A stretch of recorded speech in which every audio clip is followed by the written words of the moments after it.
just letting new Twitch ads run, I believe.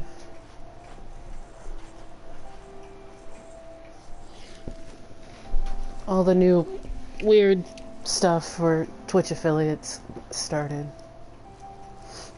I still haven't finished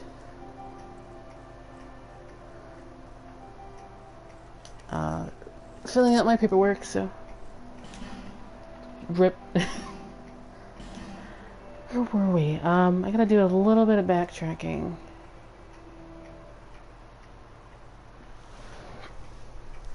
But we had just killed the Dragonriders.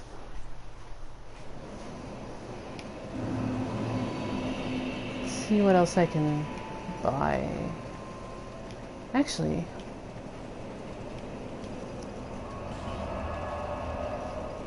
oh right. Here's the thing. Once you have visited Nashadra and actually spoken to her, she allows you these little... She shows you what's still left to come, basically, how many areas are still left to go. And she will also show you all of the bonfires you might have actually missed in each area. So there's still this area, that area, this area to go. And if I went over to the doors of Pharros that we just kind of took a jaunt through, it'll show this place as being undiscovered. Yeah, talking to Nashandra triggers it.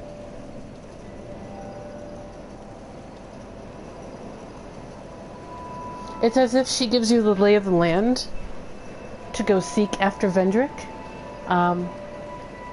Like, as a child of Mana, she knows where all of the points for the first flame are. And, like, she gives you that sort of map. But yeah, it's her who's the trigger. So if you like ran right by her and like didn't talk to her, it would not open up that bit at all. Now if you take a note, this is the last giant. This one should be the rotten. One of these should be Duke's Dear Freya, and then the next one should be Dragonriders, I believe. Right around here is the final bosses in the game. Let's see if he has anything to say. Yes. There is something I wanted to tell you. I was born in the land of Mirror. Here's another Mirror Knight. Everybody forgets about Gael. A knight in the name of Luciferase. He was locked in the dungeon multiple months, but shortly before his execution, he managed to escape. This is the story of Creighton, by the way. I saw a fellow with a striking likeness, and then waited. You don't need to kill him. There's a way of cheating that, but you have to wait until after Throne Watcher and Throne Defender to do it. Gael will just give you his stuff after that point. And in Scholar, it might even be after Nashandra. So if you peace out in the middle of those boss fights and you come to him, he'll just give it to you, and you can go to Navlana and give it to him.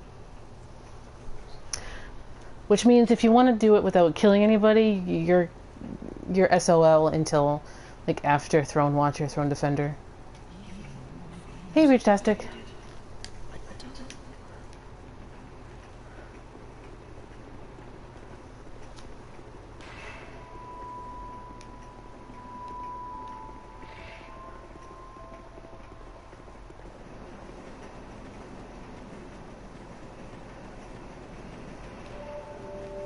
Alright, we are gonna head over to Straid because we've been ignoring him.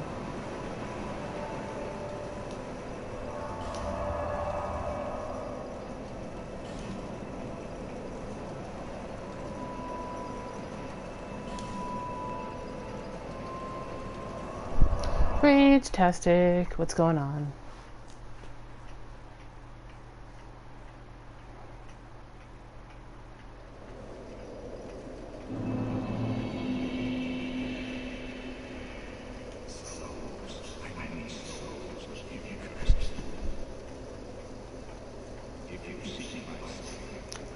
Doing well. No, I started a little late, so this will end a little early, but I did want to stream today. Just got back home pretty late.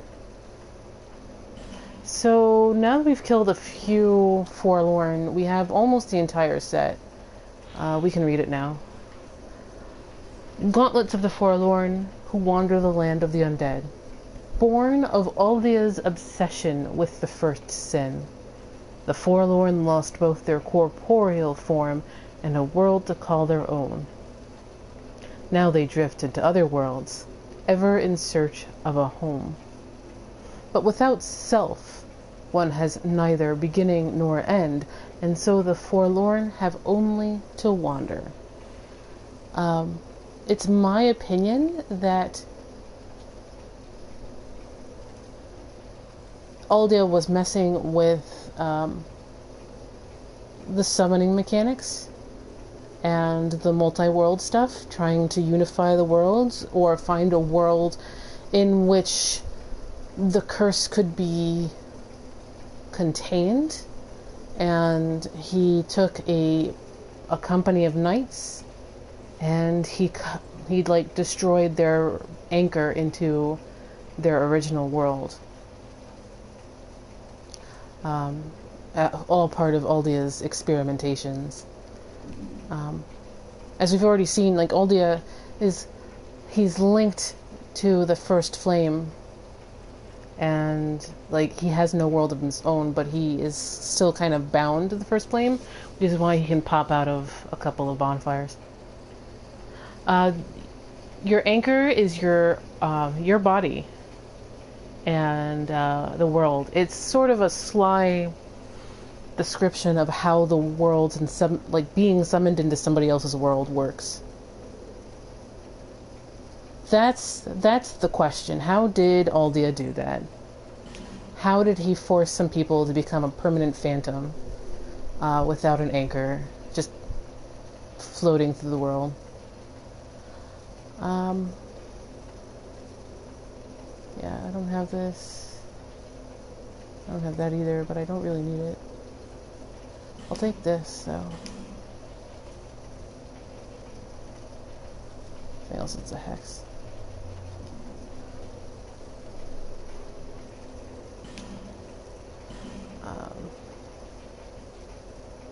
Now that we've beaten some of the more main bosses, Straid as well as Ornifex will have boss weapons. They will have separate sets of weapons, so if you're trying to get the most expensive weapon out of Ornifex for free, then you're going to have to look up the big chart, because there's a couple of charts. And I think, offhand, some of the most expensive weapons are DLC boss weapons from Ornifex. But we have a couple of things that we can read.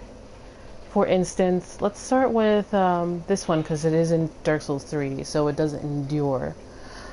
For those who can handle the weight of this shield, it offers resistance to curses.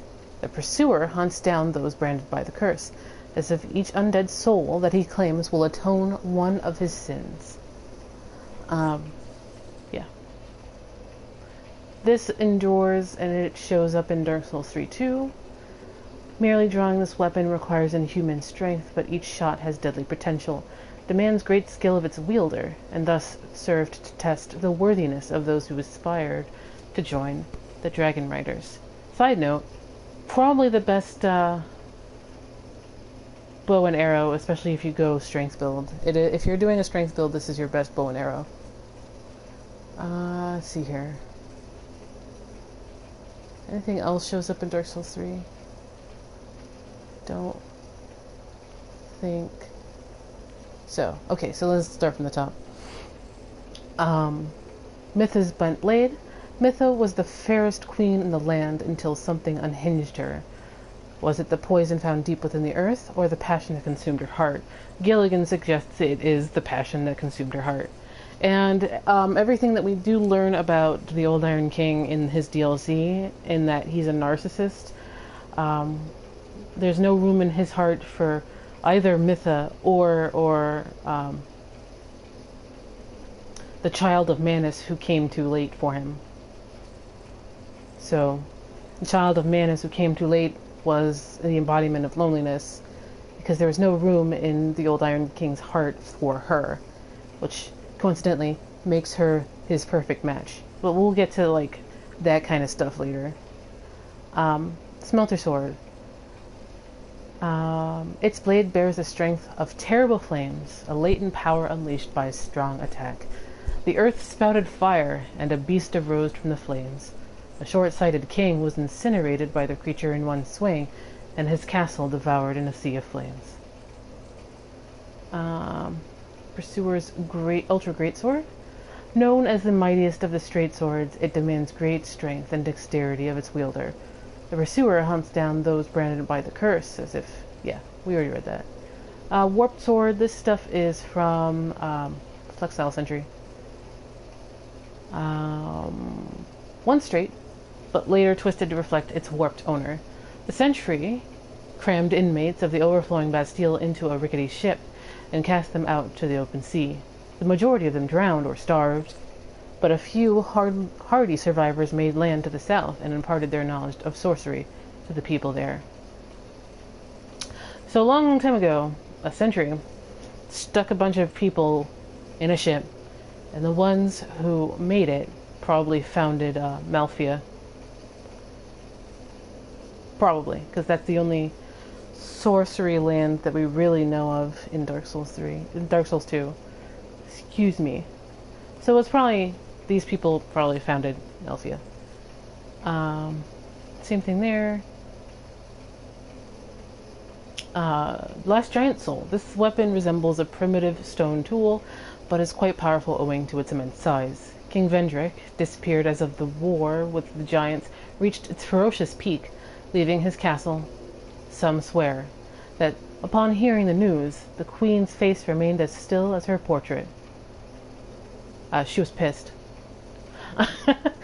So here's a bit of timelining for people who might not be sure quite what happens. So the war happened a long time ago. You could say 1, 2, 3 centuries, it doesn't really matter. Whatever, it just happened a while ago. Vendrick has been gone for that long. He left, he pieced out in the middle of that war, right before it reached its denouement. Which means that the whole time memory stuff that you do later in the game is the same sort of time screwery you do in Dark Souls 1. It is you who beats up the last giant and ends the war. It is not Vendrick, because he had already pieced out.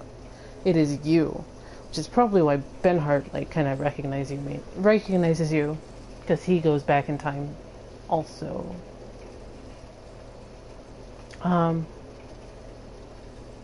It's more Flexile Sentry stuff.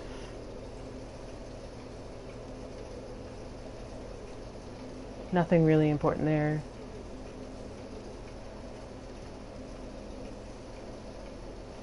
Yeah, Vendrick knew when to fold him. Vendrick was gone before the war even ended. So, it's been a while. This is the halberd of the Skeleton Lord. It's I think maybe the only thing you can buy without having to do Executioner's Chariot. And yes, I know. We'll do that. But it's annoying to get there. The unsettling skull carved into this halberd recalls the final moments of the Skeleton Lord from when it was created. Bone scythe from the Covetous Steve in rock. And rather than slicing through flesh, this weapon seems to grind it apart. Ow.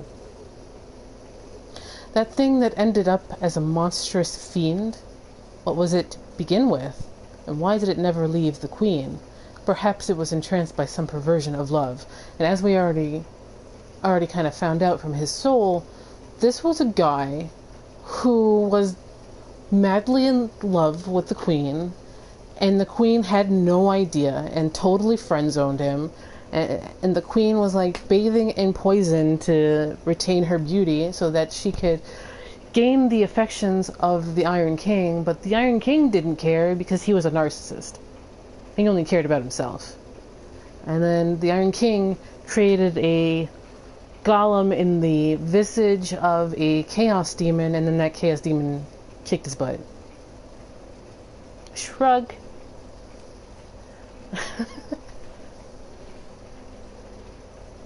That's really the interesting things.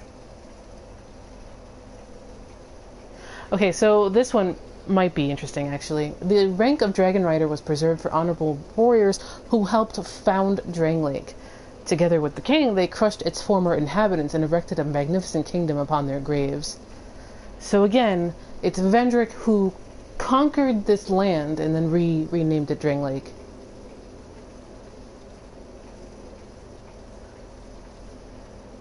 Coming soon to Drama Fever.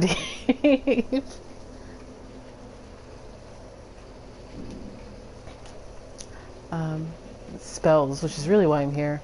I need Ruin Sentinel and Najka's Soul. Can I even use these yet? Yeah, 22 and 35. Might as well pick both of those up.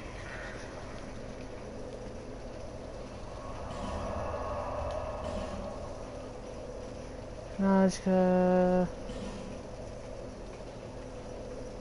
Ruin Sentinel. Yeah, it's like, apparently they didn't know to like just dodge to the right of the Dragonrider and hit him in the butt. I don't know.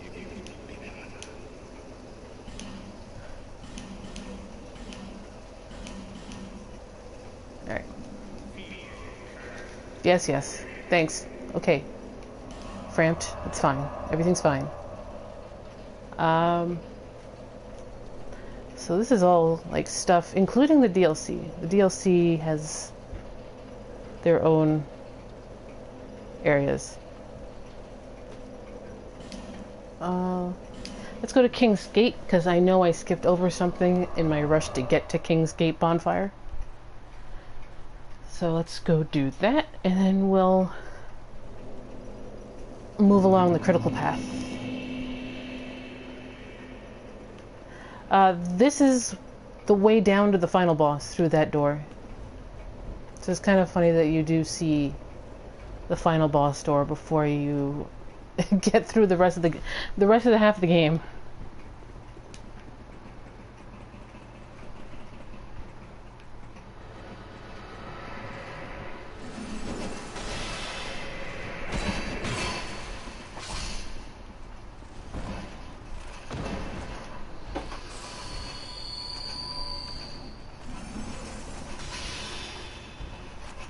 My dogs just burst in here.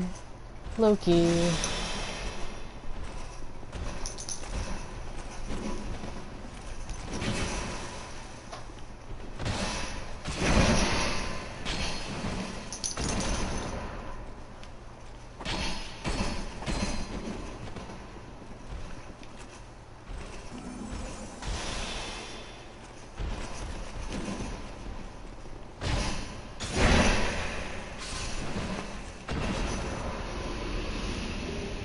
Hey, a monastery charm.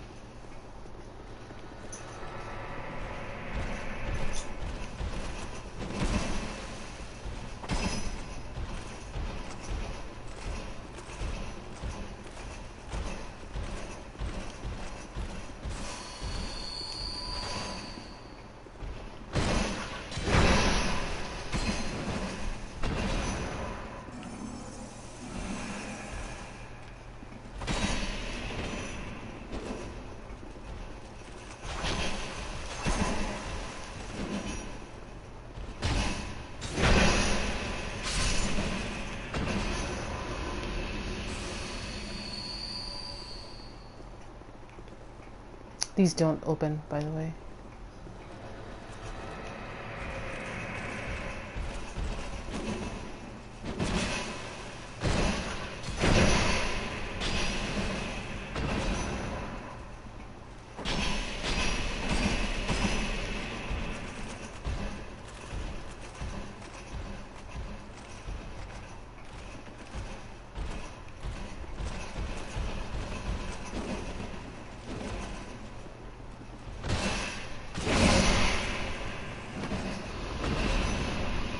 I was surprised. I saw Epic Name Bro was actually streaming Fury today, and I'm like, yay, Fury.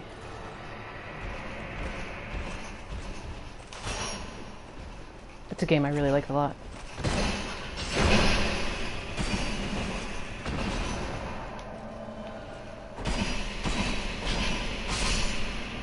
Alright, Forlorn.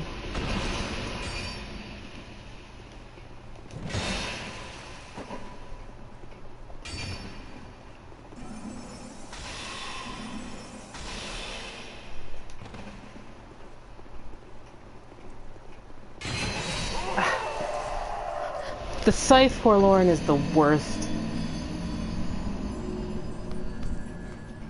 He caught my roll in that Scythe. It has a really good combo. GG Forlorn. Always at the wrong moment. I was like done too. Just needed to pick up the thing out of the treasure box.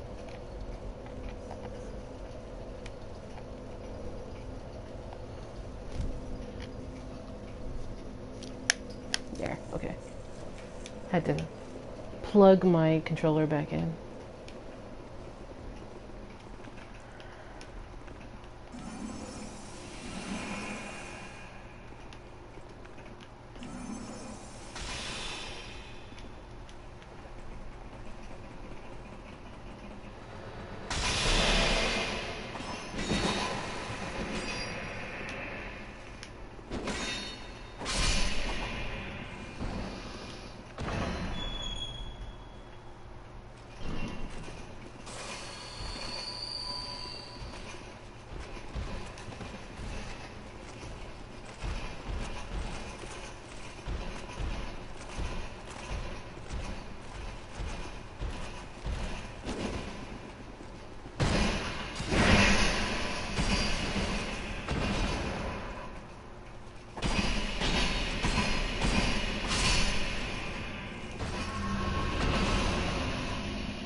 GG Forlorn.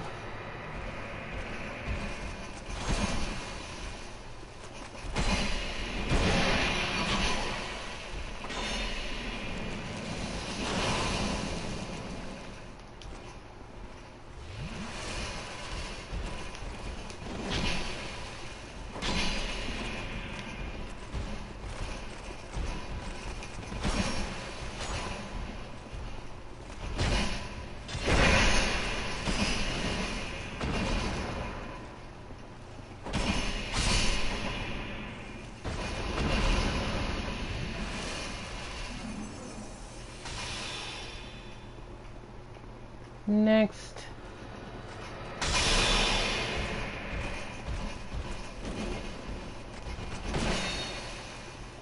So fancy. Cyanites are so fancy.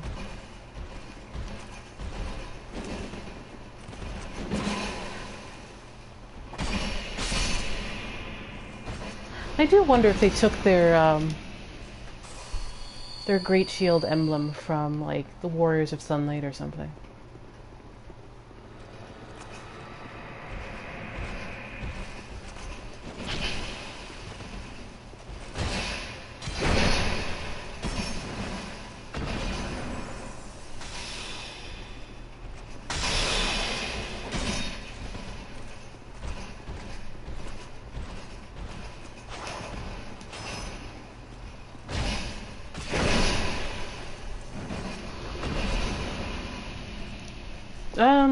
Sorta.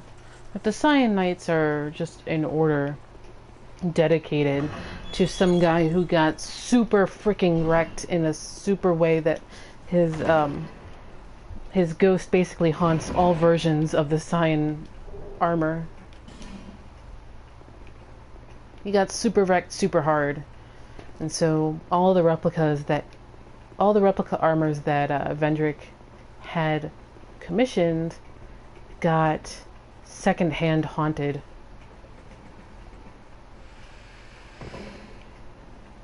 It's not a fun time for people who put that armor on. Yeah, he got super wrecked.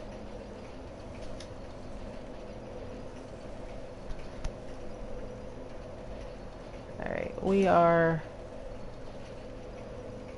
Central or Forgotten? I think it's Central. Yeah, Central. Forgotten is behind the illusory wall, and Central is right after Dragonriders.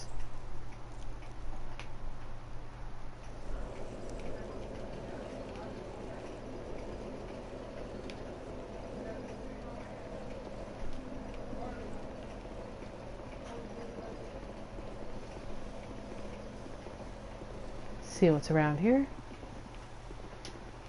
There is a elevator. There is a door that is locked.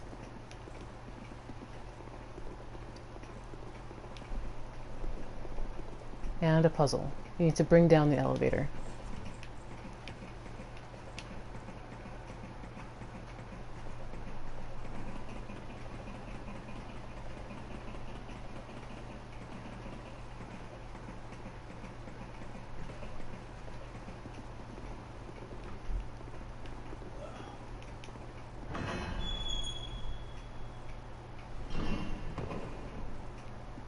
Again, with these one-way trips in Dark Souls 2.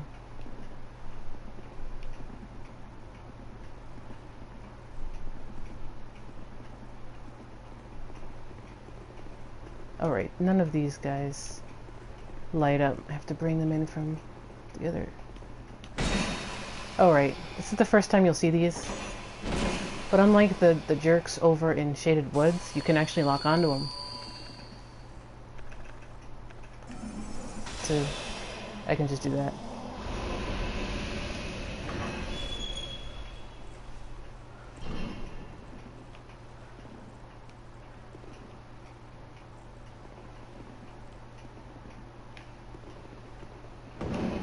Run!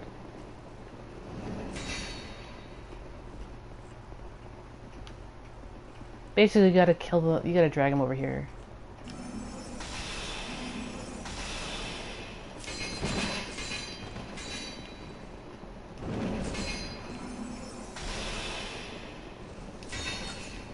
Okay, not far.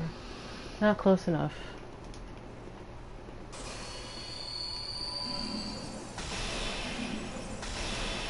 Alright, come here. Nerd.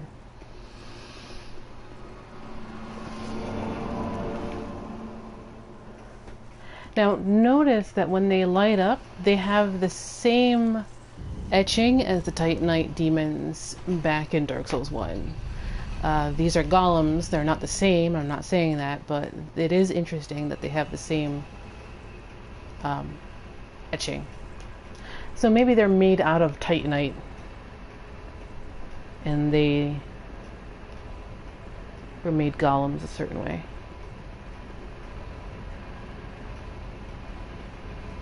So doing that starts the elevator.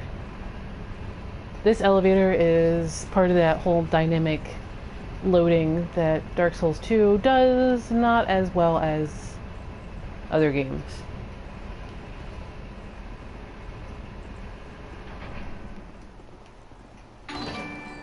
Hey, Ego Border! Thanks for the host. So that's the old Night Hammer.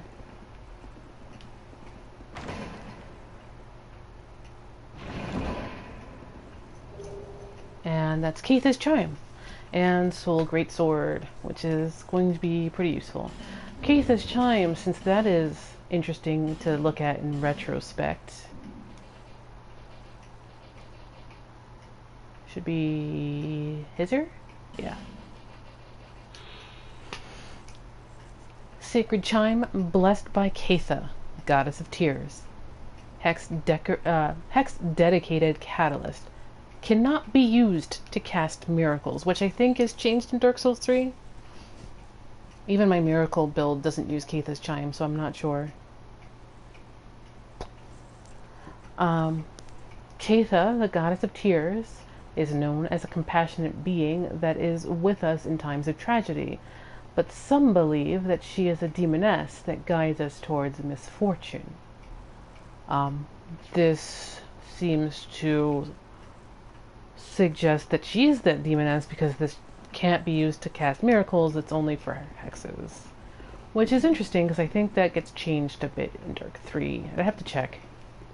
'Cause even my, like I said, my miracle build in Dark 3 doesn't. This is a change in Scholar, by the way. Yeah. Let me just set up a couple of buffs.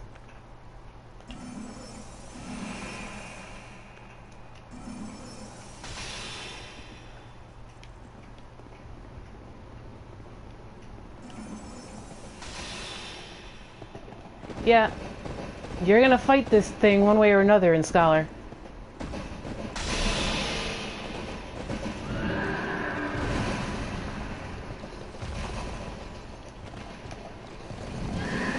Dang it.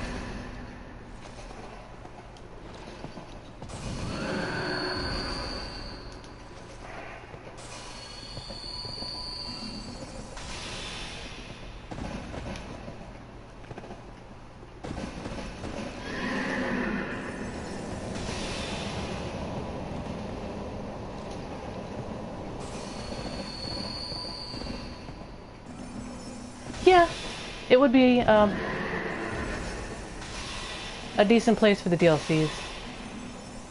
Dragon Eerie.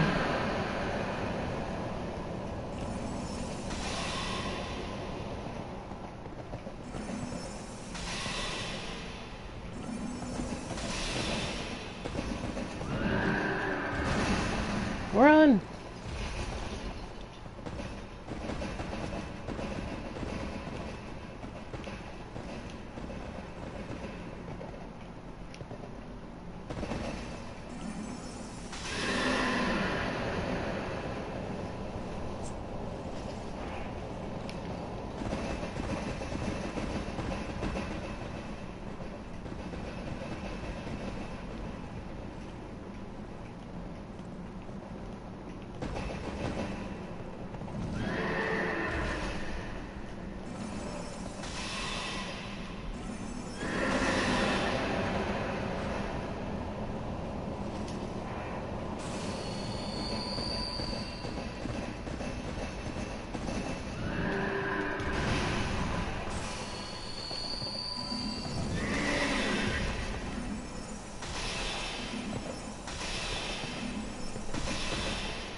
When life hands you lemons.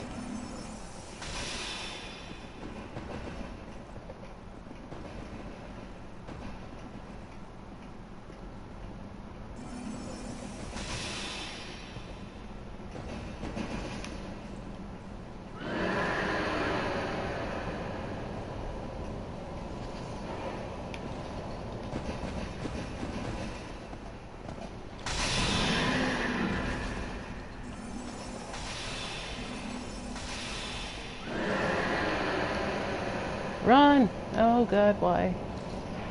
Why is a big demon horse following me? Horsey, please.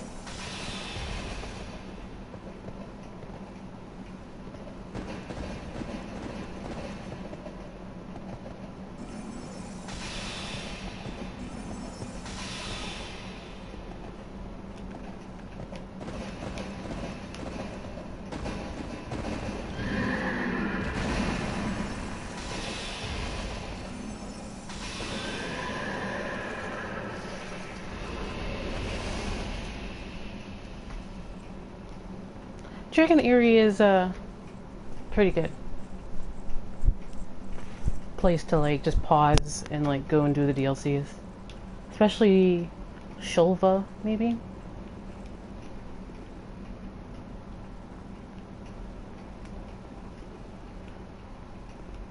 So yeah, that horse is not in vanilla. It is the boss from a different area.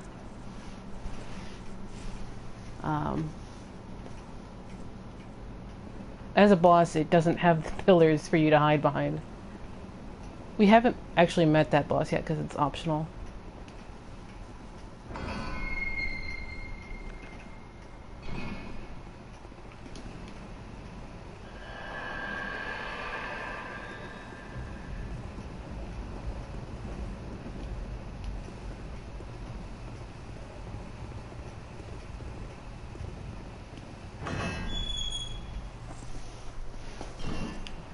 Yeah, like, that's probably the best order.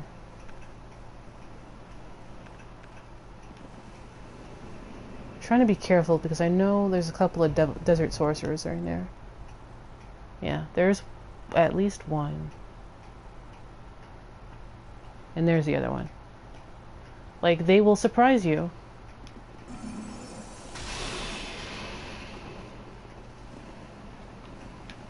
And, like, blow your crap up.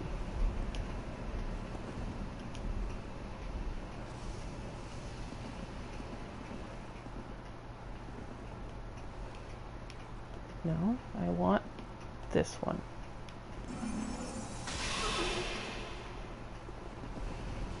I'm being a little too careful for them, but I do not want to get blowed up. Yeah. Like that. I do not want to be blowed up.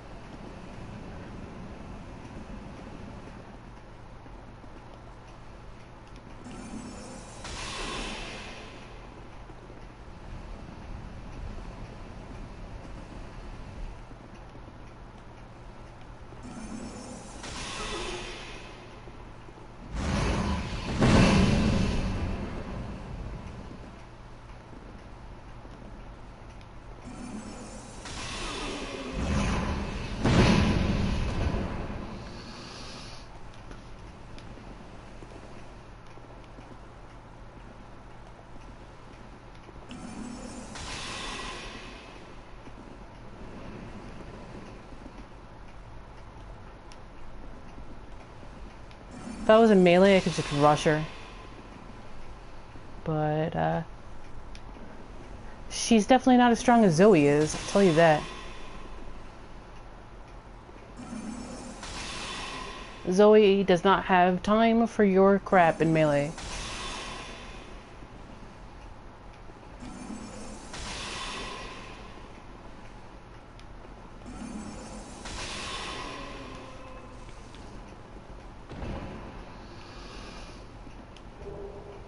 So there's some repair powder. Hey, this is actually my first build that actually got their armor. How about that? Alright. I'm a simple person. I see a lever, I pull it.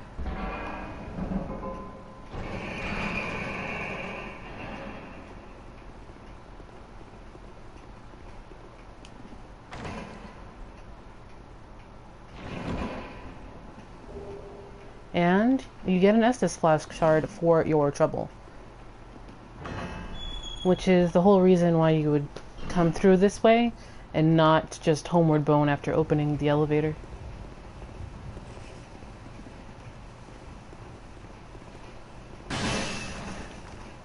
Who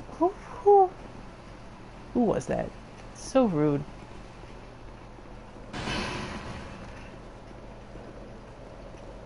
And then you would come right back down. It's a big circle.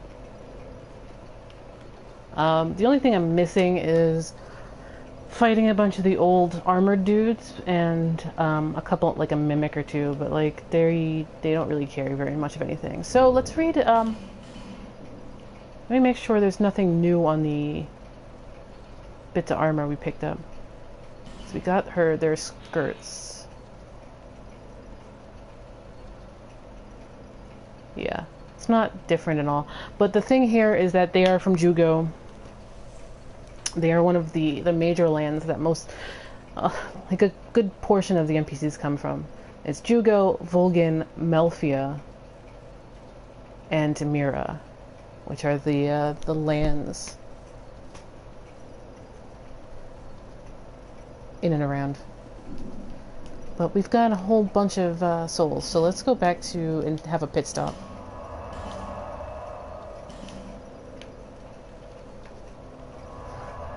Undead horsey with like 3 heads.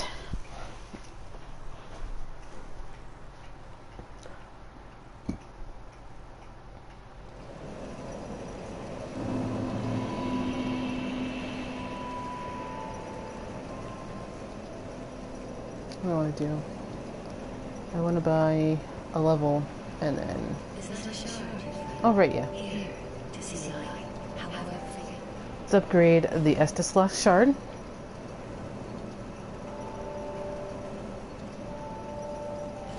So now we should be at, like, yeah, level 9. So we have like one Estus Flask kind of hanging around the world somewhere.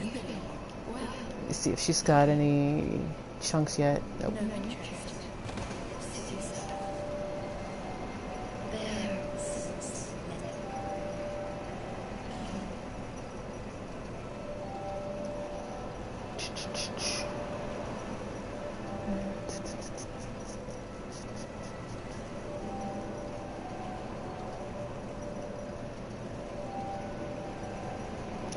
Gives me another point of agility.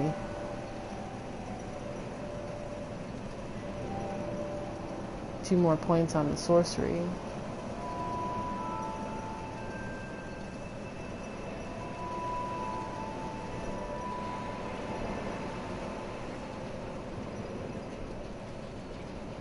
Guess we'll go to 40 and then like round out vigor and endurance, I guess. Unless I get completely wrecked by Looking Glass Knight, which is possible.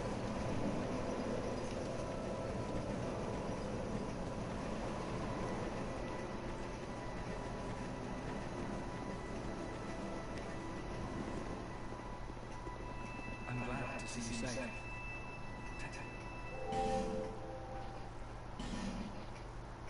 And nothing of interest. Always open for business.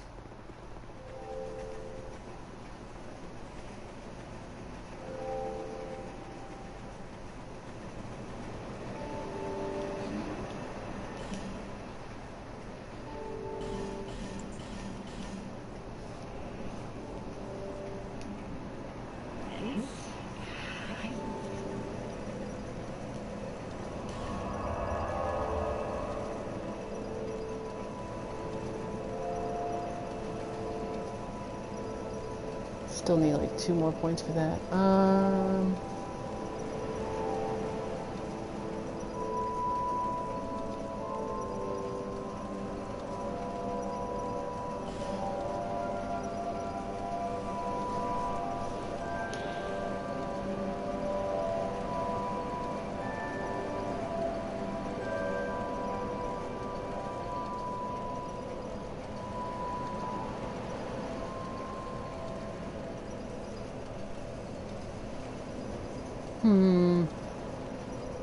Wonder if any of these will be good for Looking Glass Knight. I'll switch this to Homing Soul Arrow.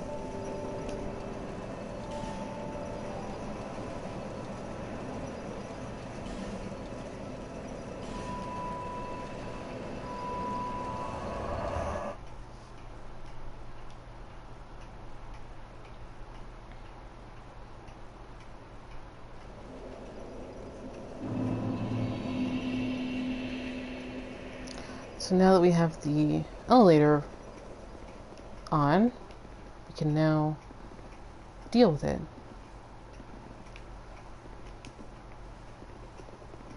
So let's take a quick look at the elevator.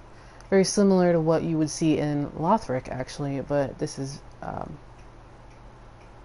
Drangleic. Also, twin dragons, twin faces of the dragon. I wonder if the primordial serpents styled themselves in history as dragons instead of just lowly snakes. This elevator is also a load transition. It is it's just long enough to load what it needs to load. So it does take different amount of time depending on how fast your system is or is not.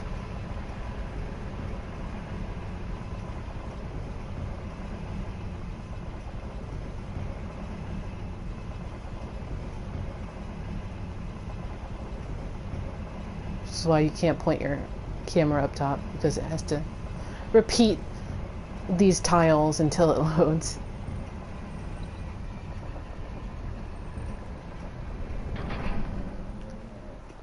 And now we have made it to the top. And to a somewhat macabre scene. This is the guy who's whining about being kind of tied up. And folded against a wall. His legs are kind of folded.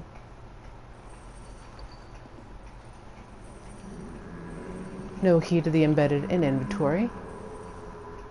We'll be getting that later.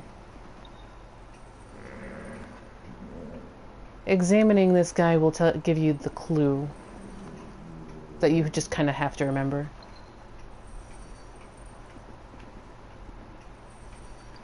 Yeah. It's actually a keyhole. His face is a keyhole. Sucks to be this guy, to be honest. And then you've got Milfanito in there. You can't talk to her yet.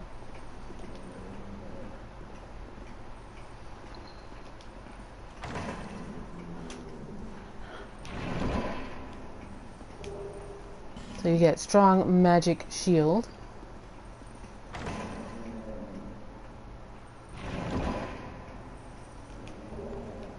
You get Soul Vessel, just in case you need to do some emergency changes to your stats, because your Looking Glass Knight he's not easy. And here's the key to the passage.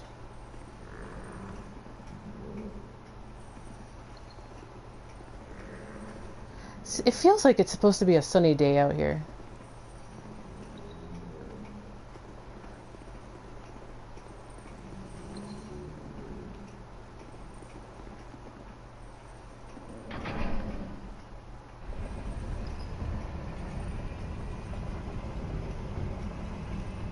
I'm just looking for your key in Dark Souls 4.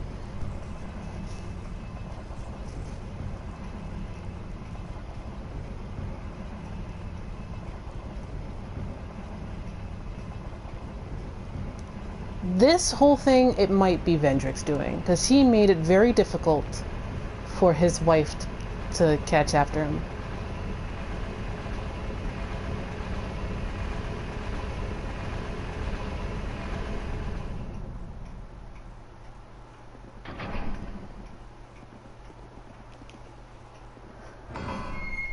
So use the key here, and it opens the way to the boss room. The thing about Nashandra and Vendrick is when you meet Vendrick again, Vendrick sounds still very in love with Nashandra. And this will make sense a bit later, but the children of Manus are looking for their other half. They're looking for balance in their lives. It's very it's almost Egyptian in thinking that way. Each one is one half to a singular whole.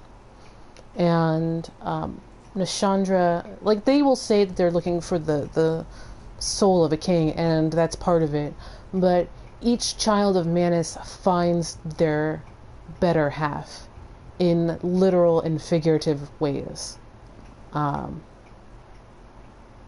And when you meet Vendrick, he still calls Nashandra by his pet name for her, Chandra. And, like, there's still tenderness there. And a lot of what Vendrick did was to protect Nashandra from herself. Take that as you will. Here is an archtree. Do I still have my Nox? Yeah. This is an archtree, and then 2 figures, which you could probably infer to be humanity. And then roots going all the way down to the floor.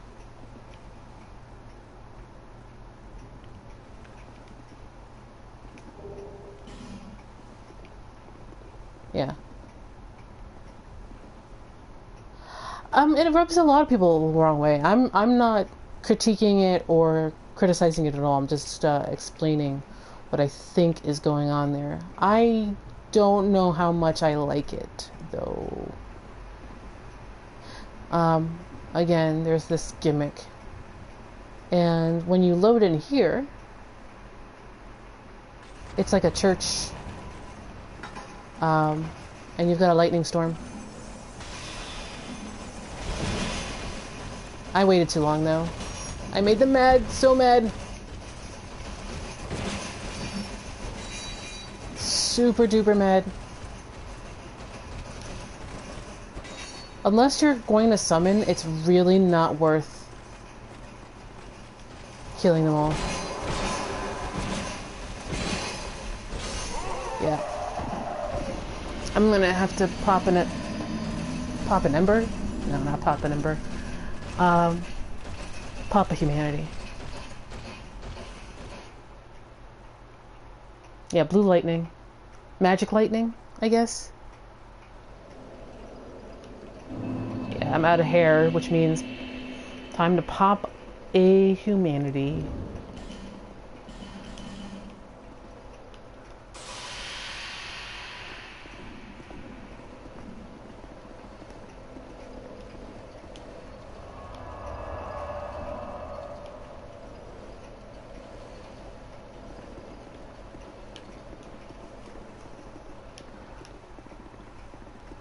I might summon Benhart just so that I can have somebody to distract the horsey guys.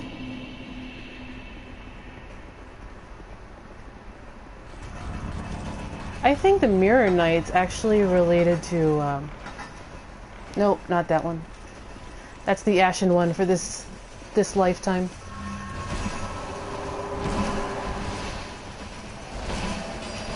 Ah, dang it, Benhart! You're not fast enough. Actually, that was my fault. I went to the wrong one first. I think Mirror Knight's related to Aldea, and Aldea's obsession with mirrors linking to different worlds.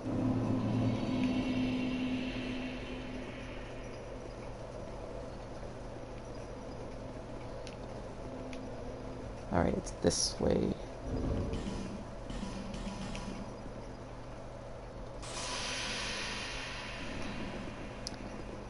I'd love for Aegon to like revisit some an addendum for his Dark Souls 2 Let's Talk lore. Probably way later, after he's done with Dark Souls 3. Should be in another year or so.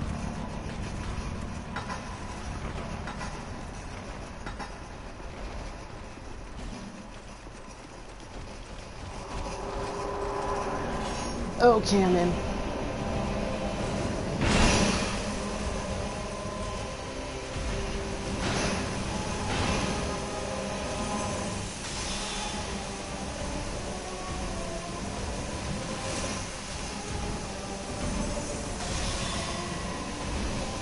F you, Mirror Knight.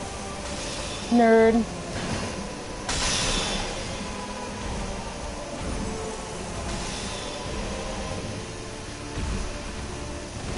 I was early.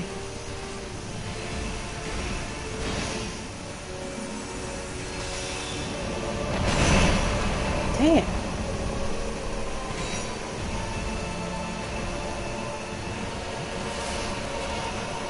It's super good. Looking Last Night is a lot of fun in Melee.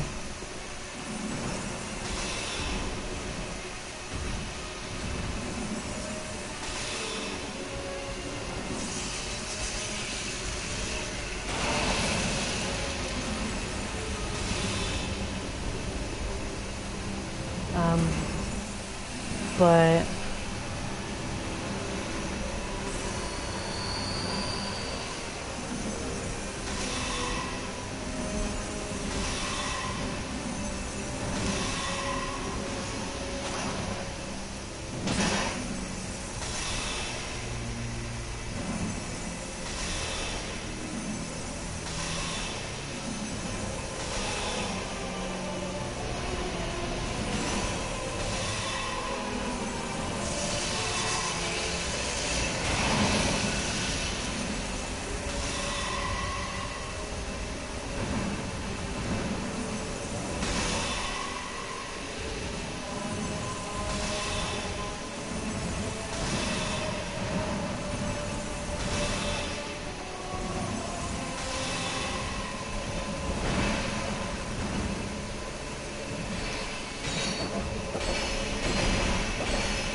Benhart, you're a bro!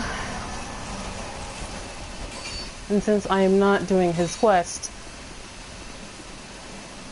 I'll be right back. I'm just gonna de-aggro the horsey guys. I love Drangleic Castle. The aesthetic of Drangleic Castle reminds me of old black and white films, where you've got like this soaring tower,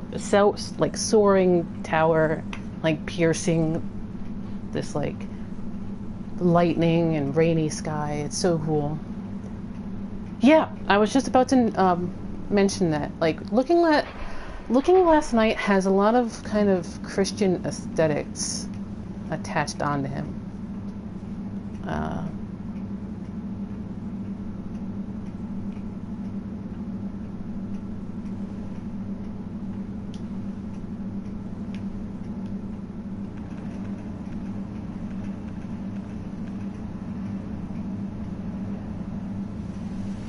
Yeah, he's got the Thorn's crown, he's got angel wings, he's got...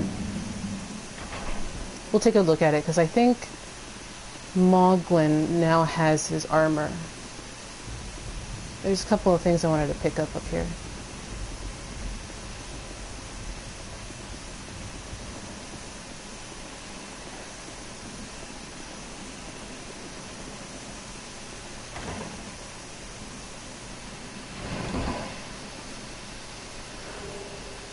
So there's Soul Bolt, which is important for me, and Spell Quartz Ring, +2, and a Bonfire Aesthetic, which is useful. And let me check the other side. Nothing. Soul Bolt is this thing. This is a Straid spell. Fires a blinding, piercing bolt of light. Straid started with an unwieldy spell that backfired on its caster, and in time he perfected it.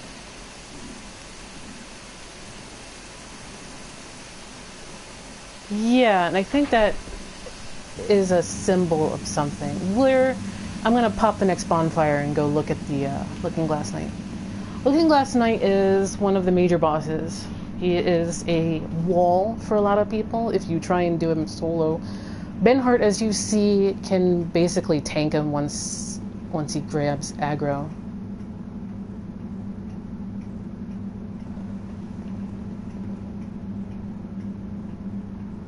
It's a bit more annoying if you're trying to do the quest, though, because the quest requires you to keep your NPC guys alive to complete the quest.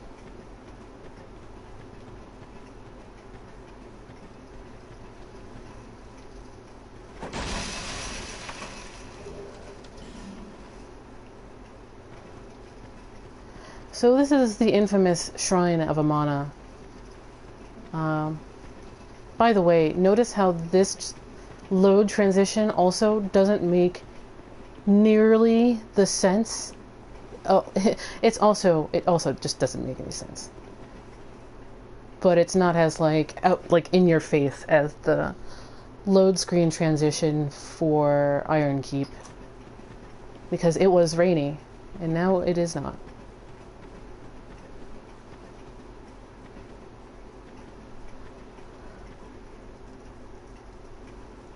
Probably, and you might be able to suggest that Cloan crawled out of the undead crypt herself, because she's also carrying a bunch of things you can't get until you hit the undead crypt. Most notably, a miracle and a hex.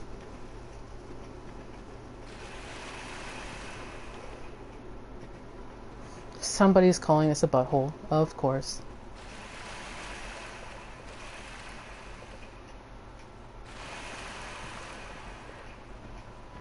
This is also like loading the Shrine of Amana for me. It's called dynamic loading, which is why the hallway is so windy and why it's so long. By the time you make it to this bonfire, it's already loaded.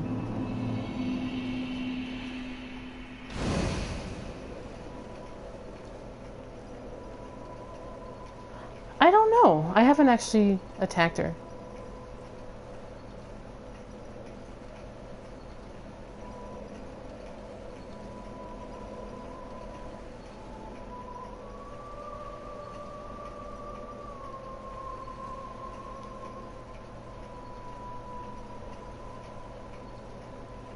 I forget if Dark Souls 1 has a zone that has ambient music like this. This does. Yarhagul does.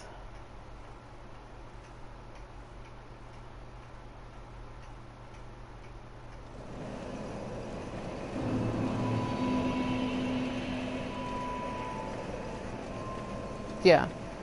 Like, just to refresh your memory, Cloan, who now has poison stones and bleed stones because I killed Looking last night, and because I killed Looking last night, she now has unlimited large Titanite, just in case you needed that, by now. She has these two. One of the lost miracles preserved only in the undead crypt. Inflicts heavy damage on mindless hollows, but has no effect on anything else. The undead crypt is a place of rest for the living. Those afflicted by the curse can only pray to one day gain entrance. And this one, which again is a hex.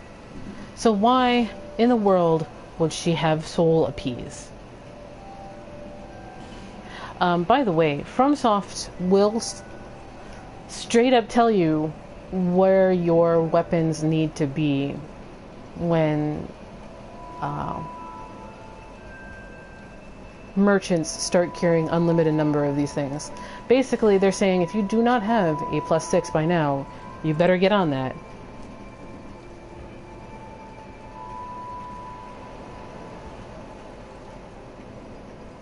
No interest.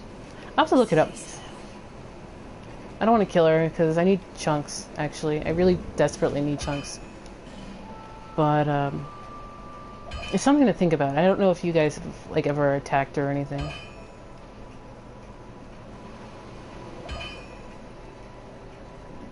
Let me see if I can reinforce. No. Chunks. And chunks. I need chunks. By the way, I need to go to freaking Gavlan and sell this stuff.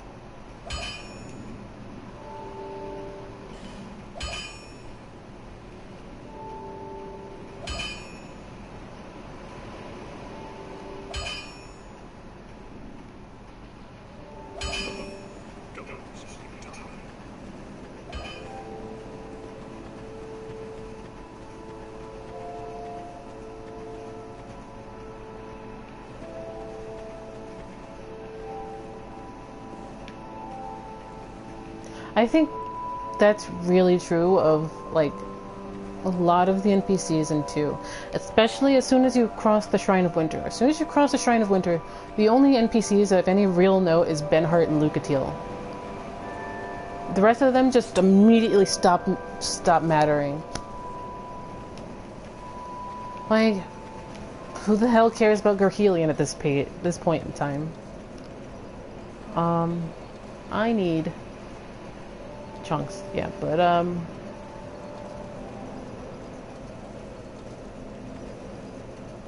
probably arrows, but I'll just sell stuff and buy arrows.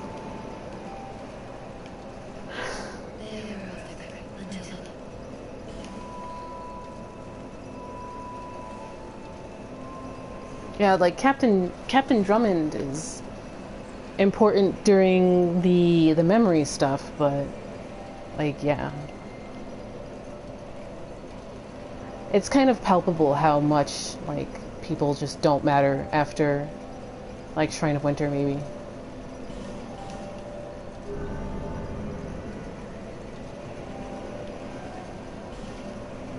What's the next?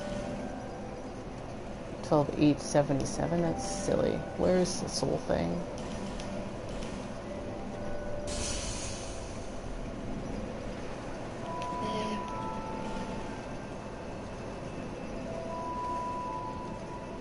Showed some points in that.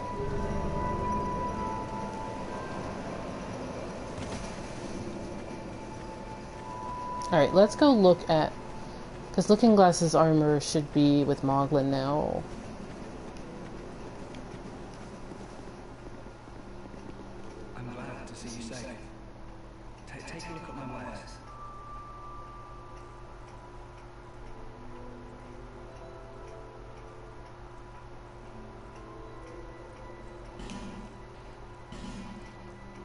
Yeah, here's Looking Glass's armor.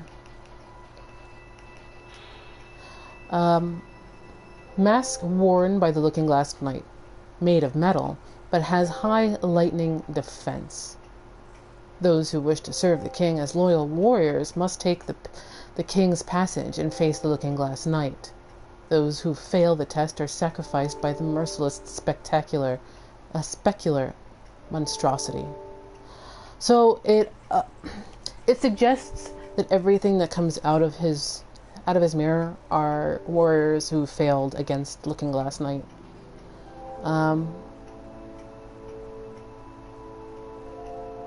It's some test. You either die or you succeed.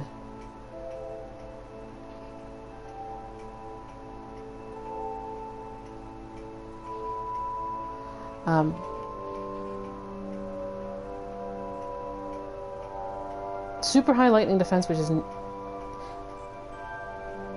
yeah, sorta, kinda. There's angel wings in the back. He has a thorned crown. I think he has more than one face? The only thing I'm not sure of is whether it is actually a dude inside Looking Glass, or if it's another golem.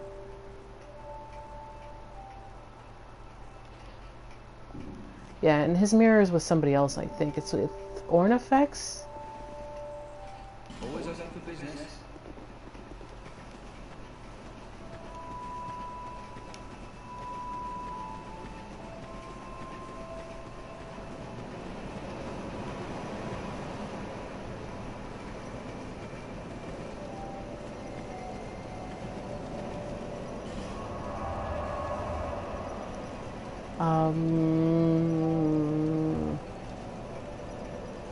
Doors of Pharros is now bumped. Where?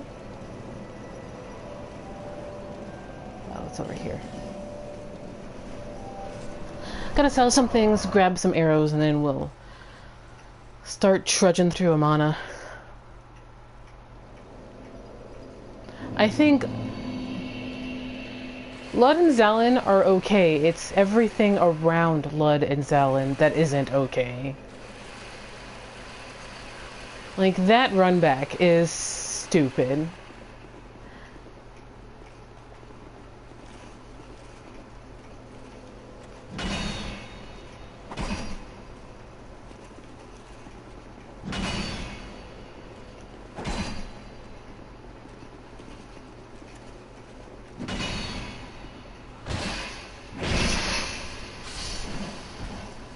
Freaking reindeers. Hey, old mundane stone. Pretty good for a ladle build, actually. I forget exactly why. Lobos was talking about it the other day, of why old mundanes are good. I think it just retains its scaling even when it breaks. I think that's the thing. Anyway. I gotta sell stuff.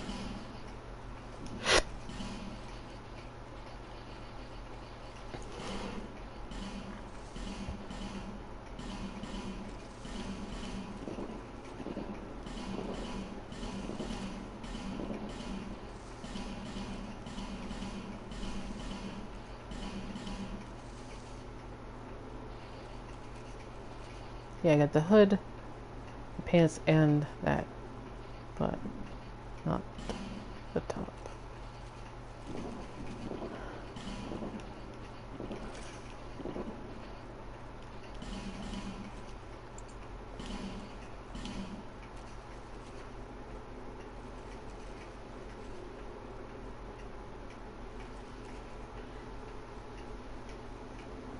Yeah, like the Alam Lois is great. I actually really like Shulva. Like, Shulva is a poison area done kind of right, IMO.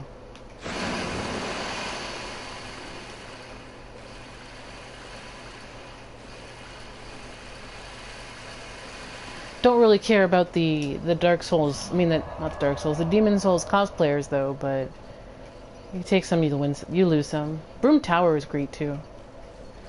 It is everything I wished Iron Keep was.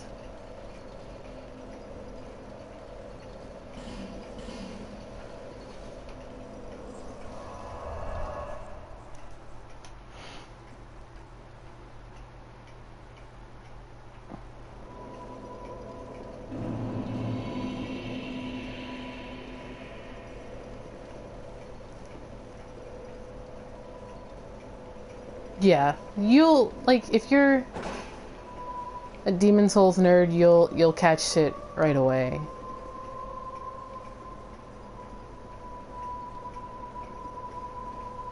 The importance of this area is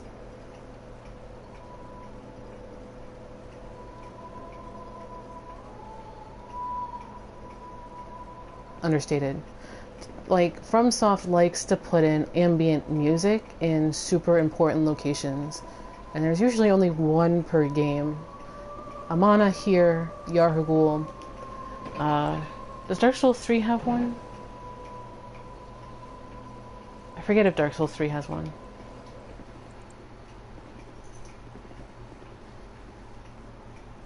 Let's do a test. I need to see how magic is going to deal with these guys.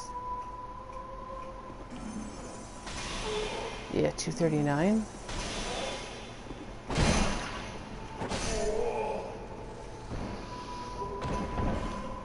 Archdrake. So it would probably still be safer if I just arrowed them.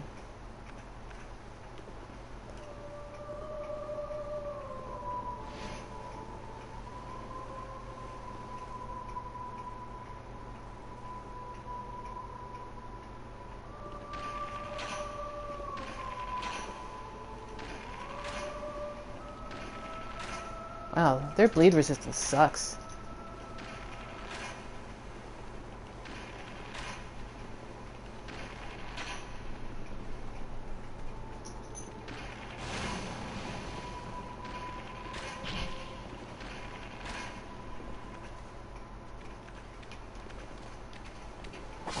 Good night.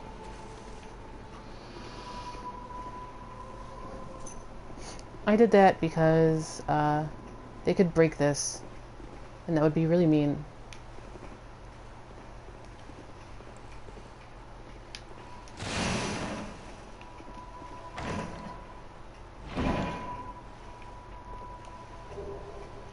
I think so. I just forget where.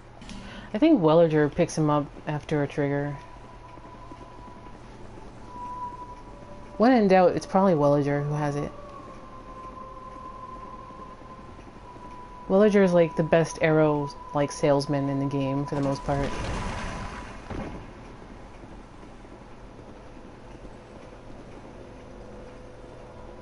Gilligan? That could be true too. I mostly just buy poison arrows and be done with it because poison is stupid in this game.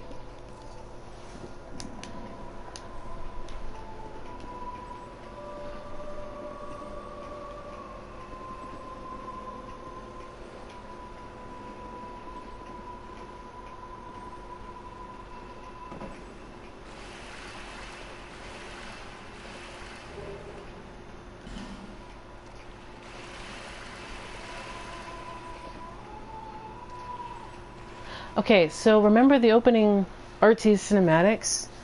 I wonder... Twin Blades are really good, just in general, and making them poison builds would be pretty good. Like the Twin Blade moveset is nice.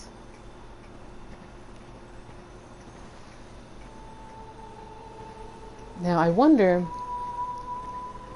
if there's... I'm just gonna YOLO this. 2 human effigies.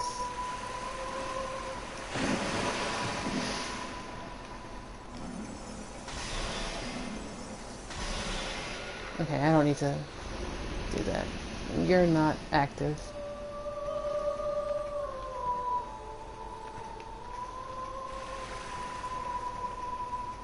No.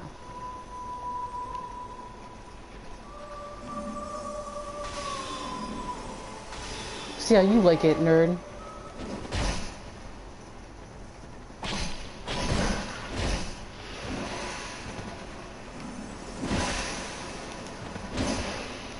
No! Damn it. Yeah. guess the Archdrake guys are resistant to magic. Who would have thought? Womp womp. Yeah, but I would go Twin Blades. I like Twin Blades in this game. Just pretend to be a helicopter or something.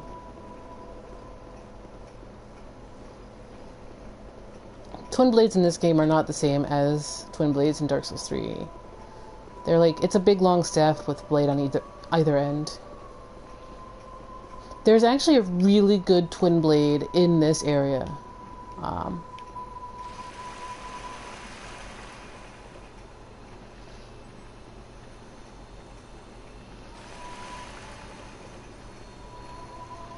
Now.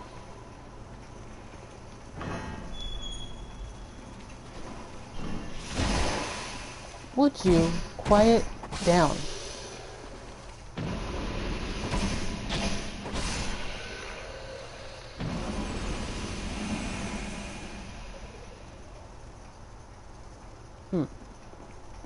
Okay, let's talk to somebody. We knew you were coming.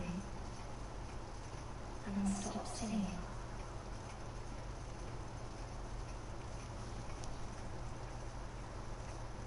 We are Milfanito. We are here to sing to those bound by death and love. We will sing here forever, as we always have, from long, long ago. We know nothing of the world outside. And why should we?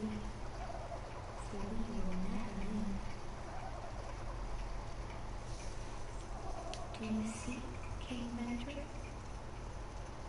But what is a king, after all? Yeah, what is a king? We know nothing of the world outside. Isn't this Yorshka's voice actor? When we sing, the little ones die. The little ones grant comfort to those who bear death and love. This is what we were taught. Is there anything wrong? Perhaps this will help.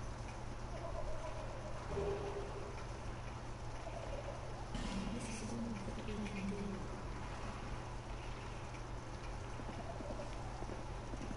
Thanks. Can you focus, game? Focus? Just trying to get a look on their face. Their eyes closed?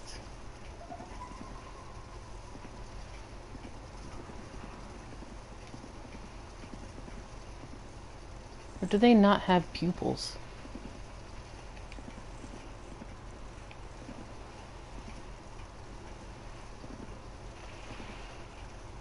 Huh.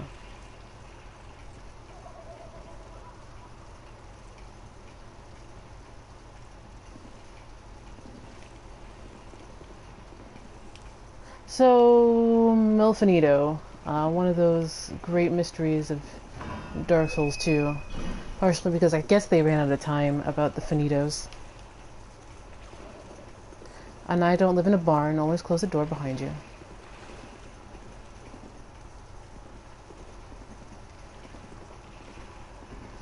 So, what they do is they grant peace to those who bear death and dark. And most specifically, those who are cursed and hollow.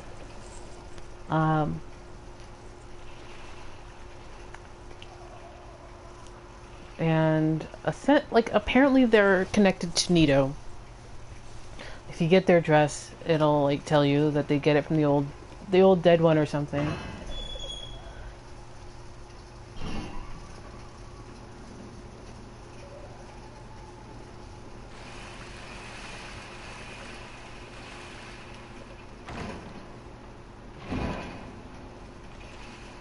Yeah, and like I did some like minor research, but Milfanito isn't an actual word. Although finito means like the end.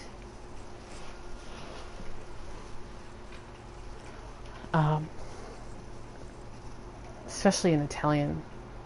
And like I would have expected some opera references with the Finito, given that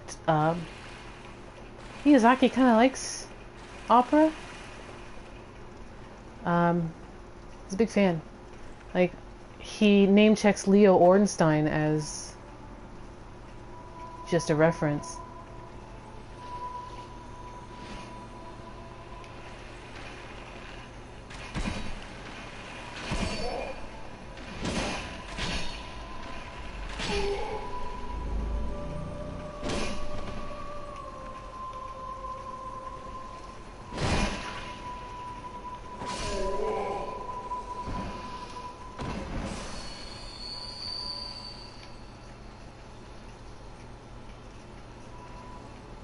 Yeah. Like death and dark.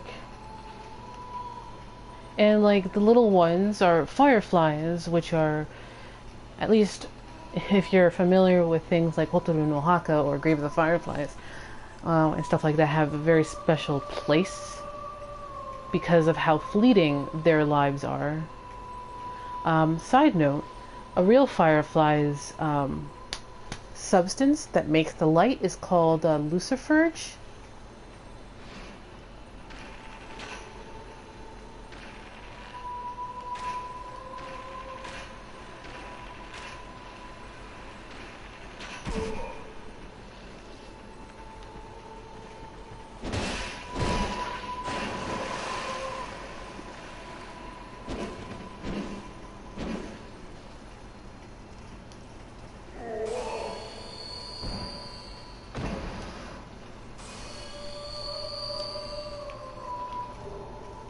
Ooh, Archdrake robes.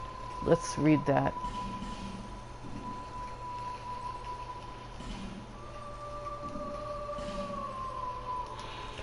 Robes of the Archdrake sect of Lindelt. Little is known about the Archdrake sect and its ancient rituals, and those who dare to indulge their curiosity have been known to simply vanish.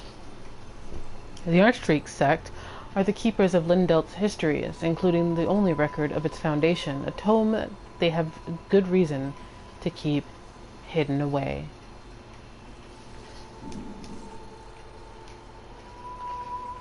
Meaning, Lindelt's probably faking it until it makes it.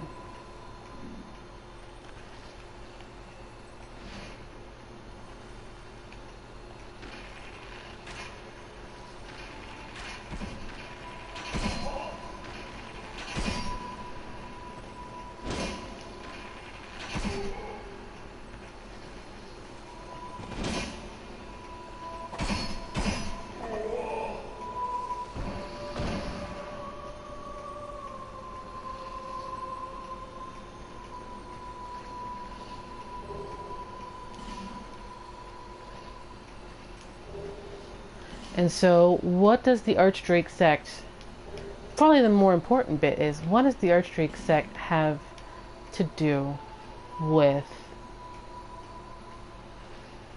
our boy Vendrick?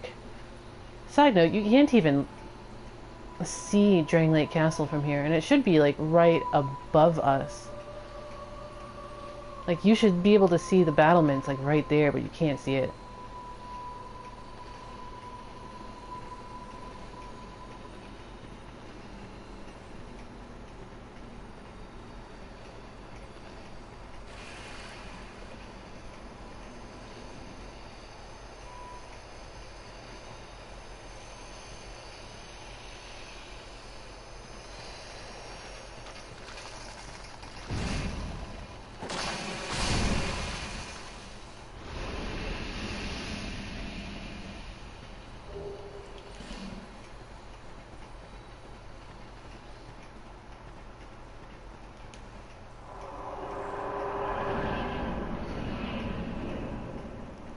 Gosh, this is really pretty.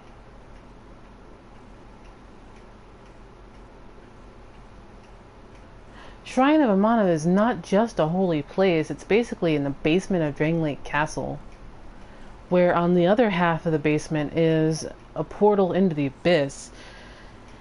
And the basement of Drangleic Castle has a bunch of people who apparently are your enemies in some way, shape, or form.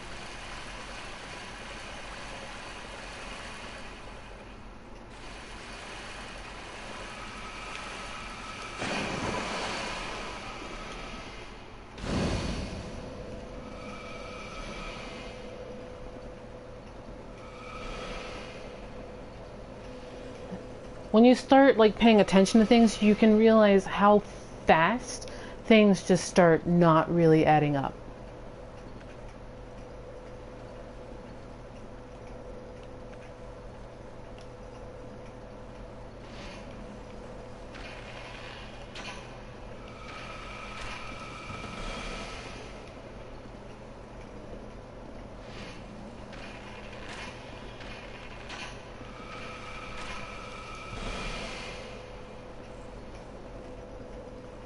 You know, when the game cheeses you, you cheese the game.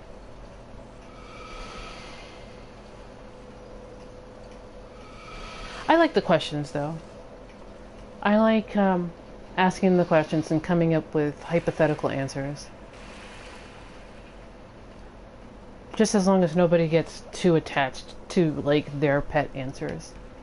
Which happens, and is understandable, but it happens.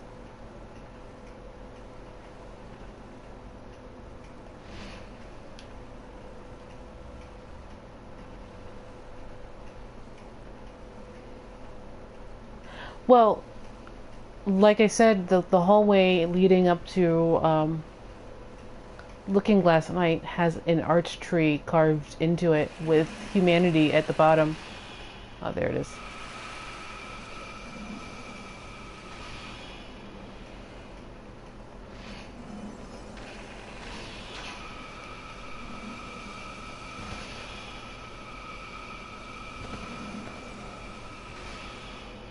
And these guys are all using Homing's Soul Arrow, which is a Straid.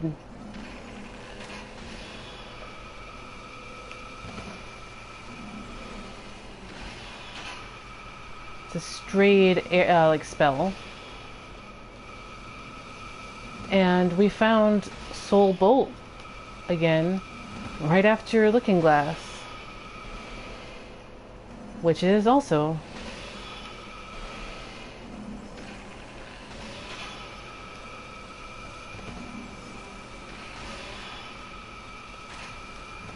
apparently they're way worse in vanilla.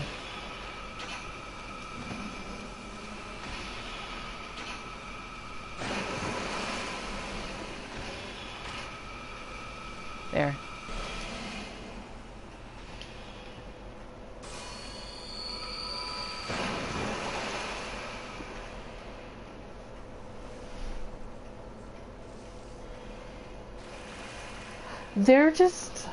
They're not difficult on their own, but it's just that there's a whole bunch of them, and they like overwhelming.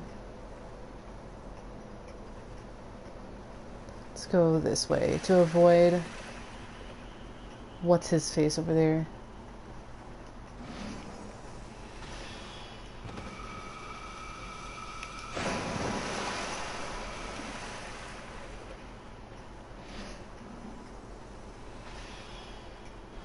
I think the Silver Knight Archers of Anor Londo in Dark Souls 1 are better though.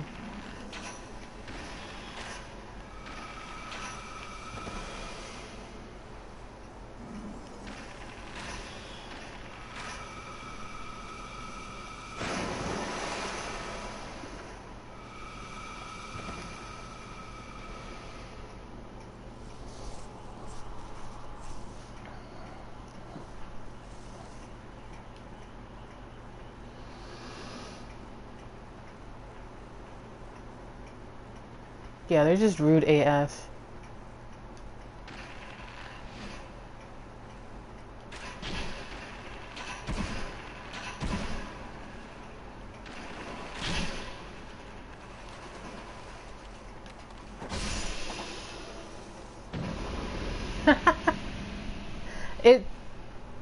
It takes a bit of like hand coordination to do that, because I don't use claw grip, I use the normal grip, so I'm like holding down two triggers and then I'm like using the back of my thumb to like hit the circle button.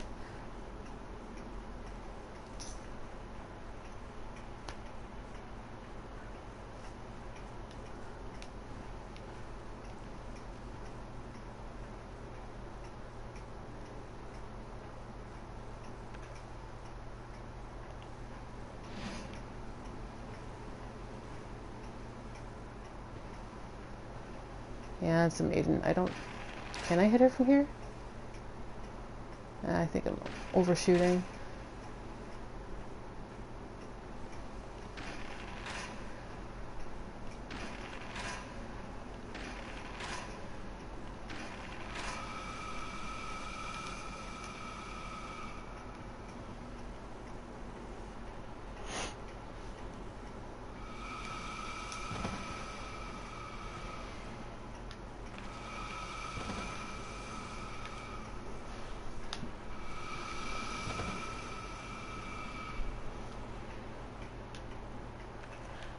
The Shrine of Amana is very rude, but I guess that's the point.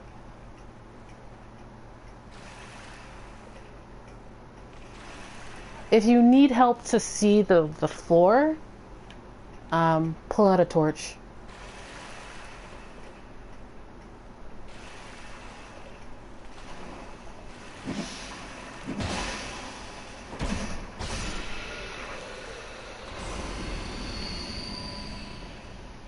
Alright, a couple of things. Let's do a little bit of landmarking. That's a Dragonrider, which means something really important's right behind him. That's, I believe, where Vendrick stuck his crown and his soul. We'll be back there to deal with that. That guy right in front of us is a jerk. And all the way back there is another ogre. Probably an artificial life form created by Aldia, possibly. There's a spell all the way over there. Or it's a miracle, I forget which.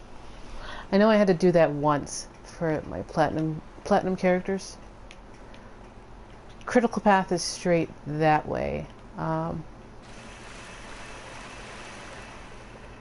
These are the Amana Maidens, and they all have what looks to be antlers, but is actually looks like tree branches.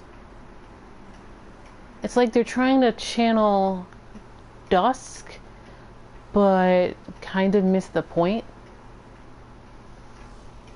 Because Dusk's crown is feathers, right? And some emeralds along the top. Yeah, which tree branch? Let's see what else is here. There's another maiden down there. Who I can probably smack from over here.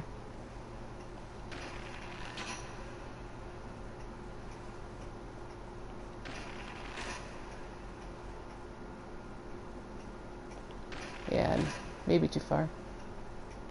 Yeah.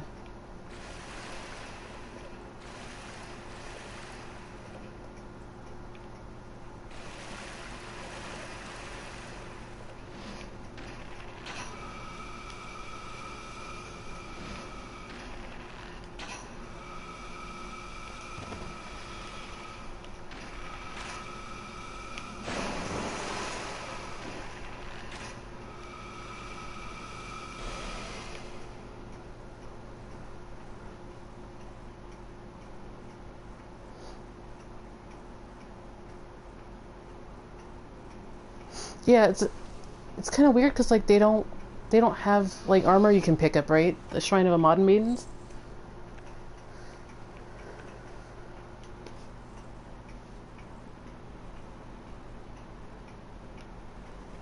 Yeah, I mean that's why I'm going through here really slow, because the Shrine of Amana is really important, but like people rush through here.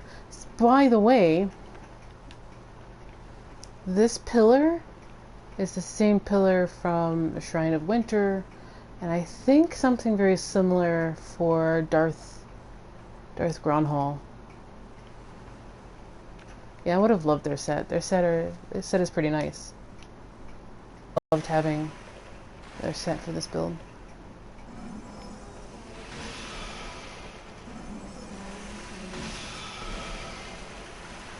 One, two, three.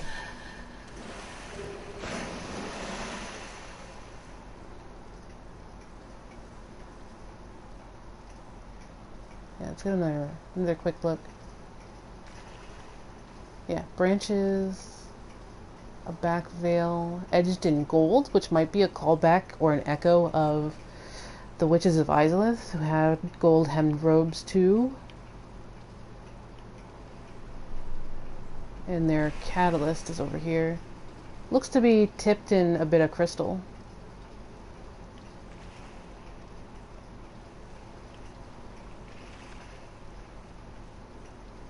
Let's see what else is around.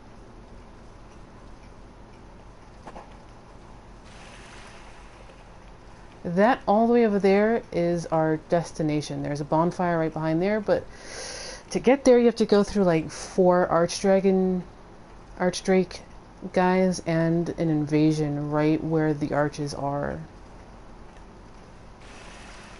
It's kind of mean. It's also kind of rude.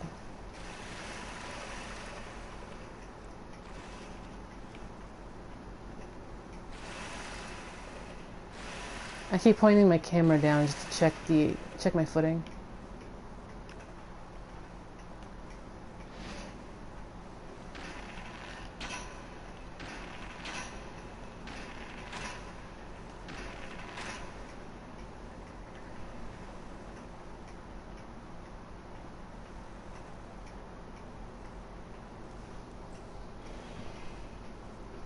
Poison is stupid in this game.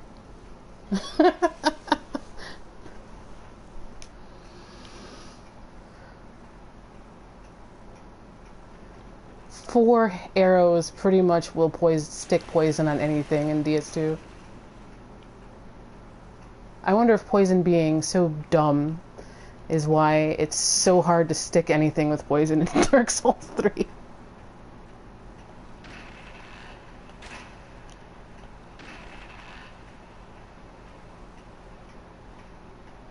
Are you gonna turn around, dude?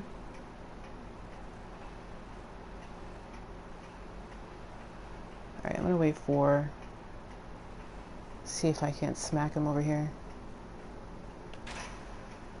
Ah, missed.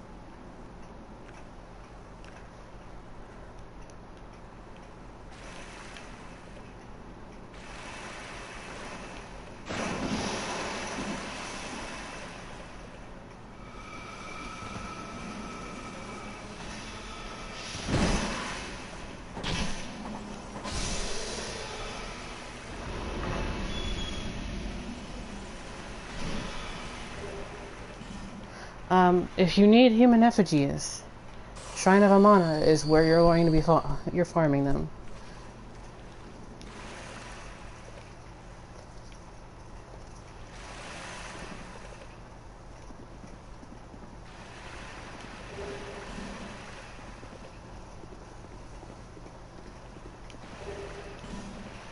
So, the Milfanito should be like right here. Like, this should be the Milfanito of this section. Because our first Milfanito gave us a smooth and silky stone. So this should be her. Should be.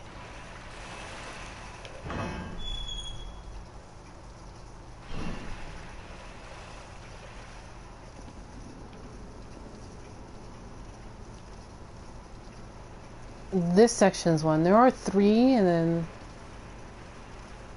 one is kind of hiding in the castle.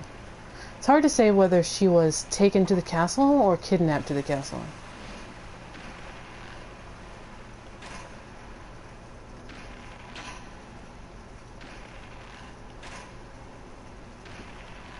Catching this guy's annoying.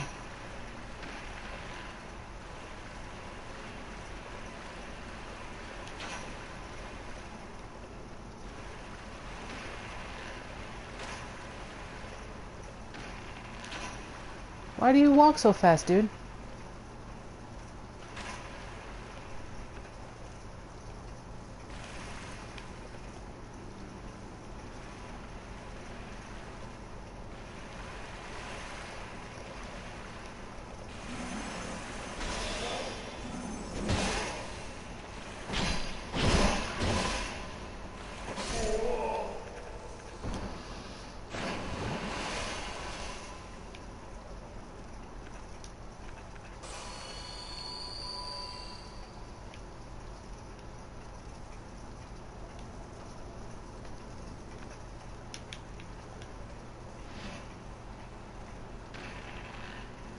Back there is a healer.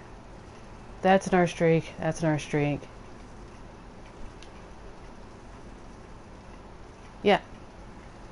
Miyazaki oversaw it.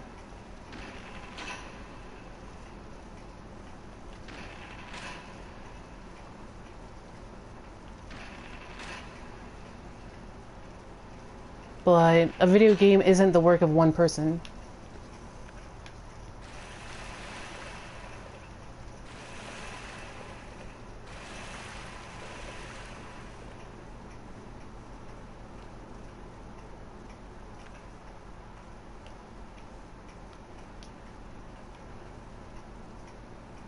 That is a gorgeous view, actually.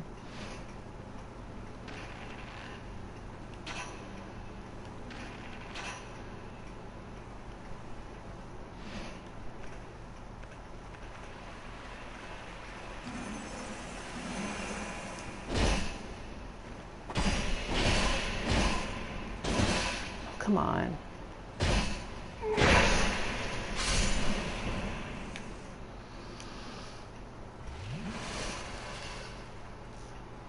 Yeah, I still really enjoy the stories of Dark Souls 2. I think it's pretty good. Get the ocelot, like, hand motion going for that. Pretty good.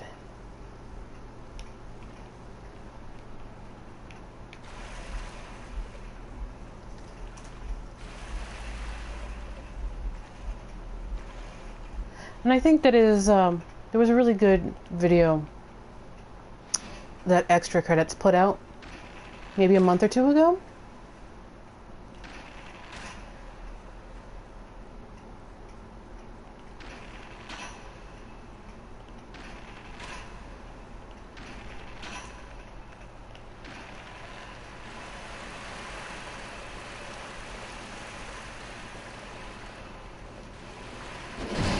Oh, come on.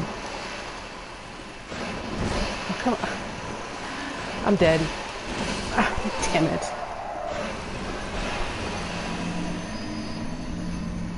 I wanted to pull one. I got both of them, so I chose the wrong one.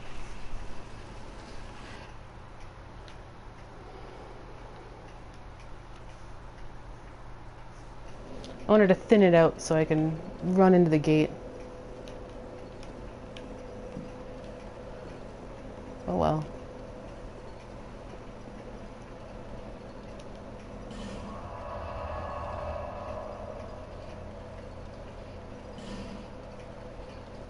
Okay.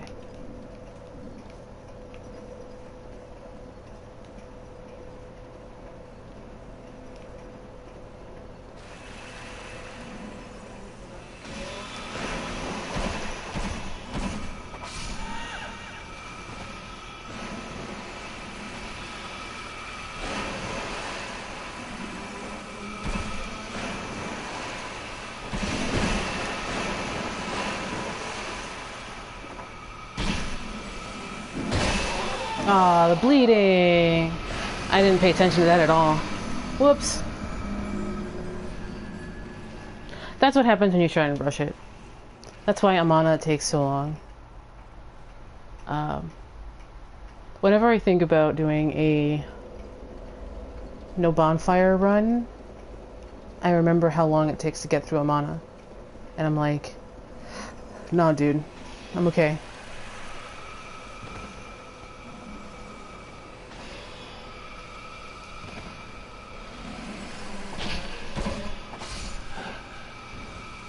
Yeah, no, that was just because I wasn't careful. I thought I could rush through it a little bit.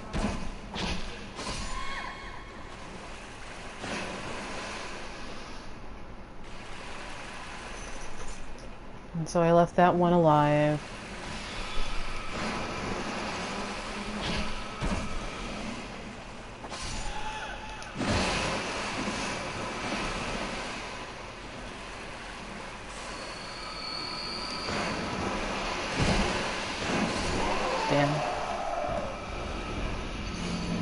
I was off there.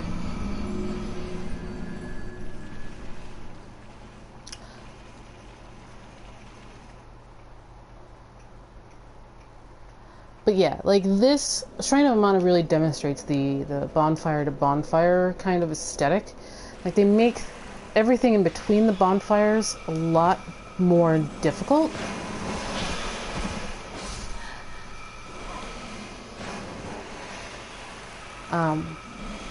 And like people point to Shrine of Amana being this way because like it enforces that pretty hard.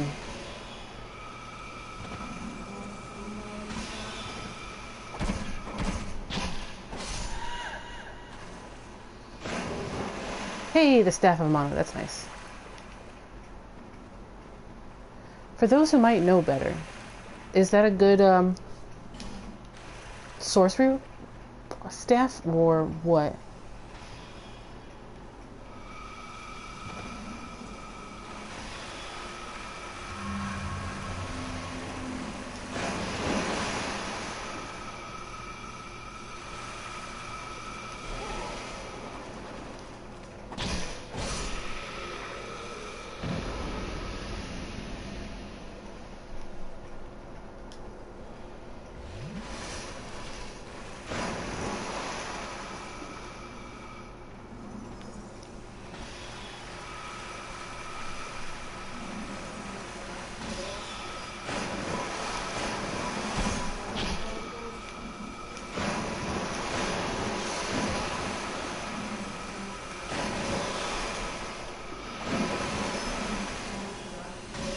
Yeep! Let me go! Ah, damn it.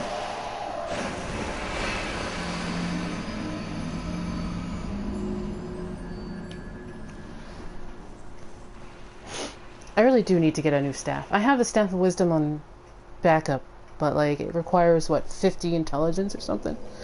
Or minimum 45? So that you can, if you're gonna burn a ring slot.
Aw.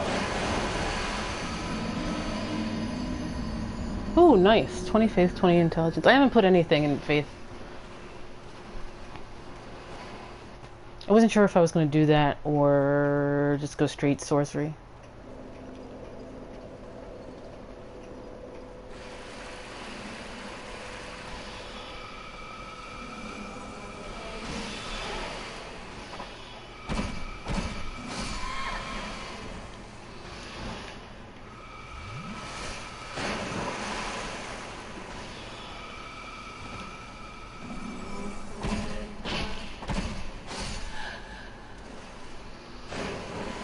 And Dragon Charms.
But yeah, I've got like Staff of Wisdom.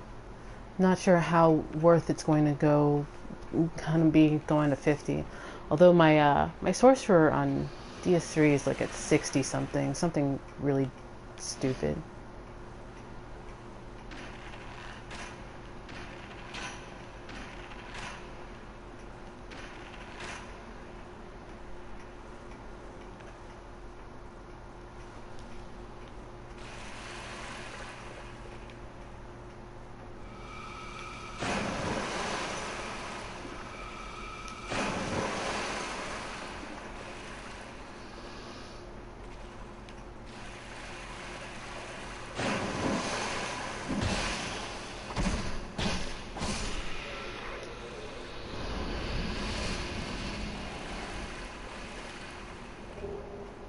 Hey, bleeding serum.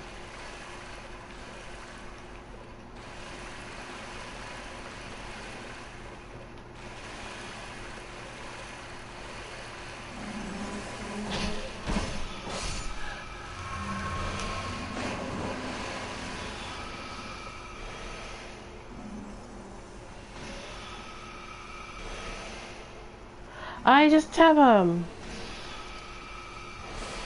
the long story short is I just wing it, but once I get through it once, I have a weird sense of weird sense of direction. Once I get through something at least once, I have a general sense of where to go.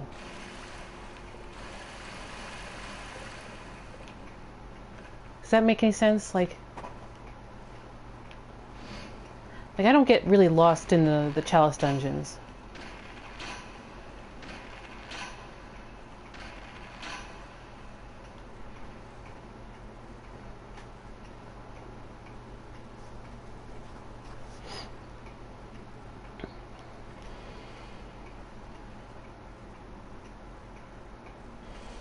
Like it seems like the critical path for DS2 is go after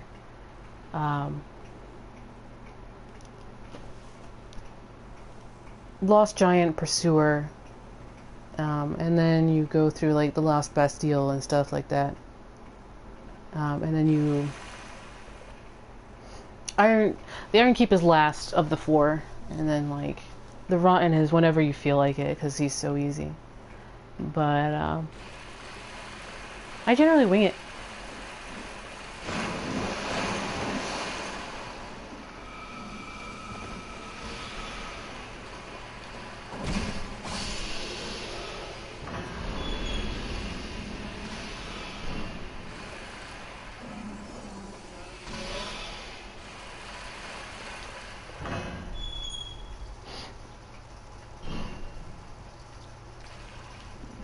And then it kind of becomes tighter towards the end.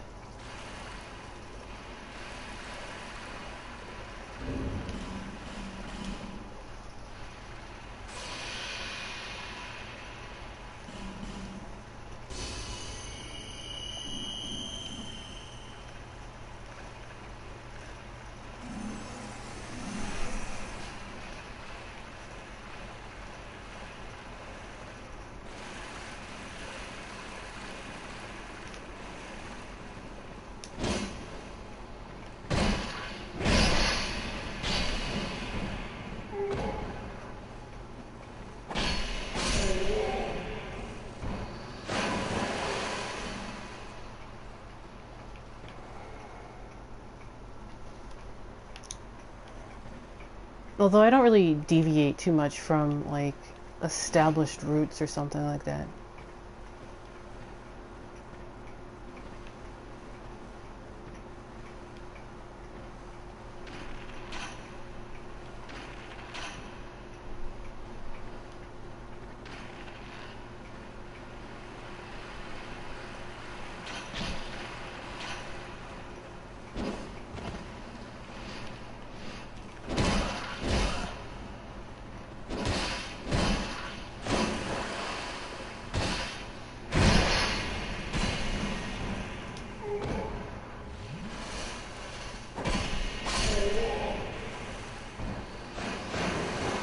Hey, Twinkling, sweet.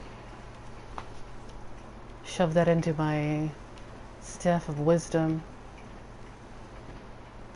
Beyond there is some treasure, although not something I want to do right now. I want to get to the bonfire.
So it's like Shrine of Amana, hit the Undead Crypt, Aldia's Keep, basically get the Dragon Earring, and then hit the DLCs. Although I think I did the DLCs super last when I went through it the first time.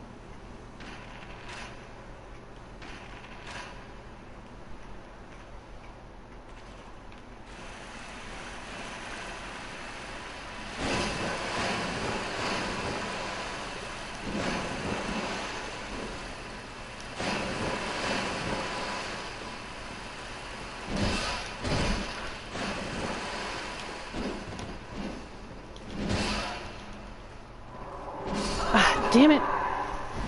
Yeah, eventually. Once again, I thought I got the right whatever, but nope.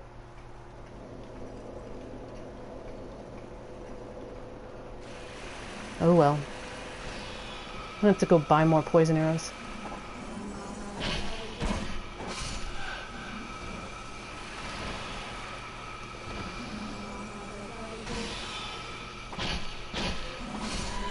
When he stopped and he was short, I thought I had time to open the door. And it was like, oh,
am I seriously out already?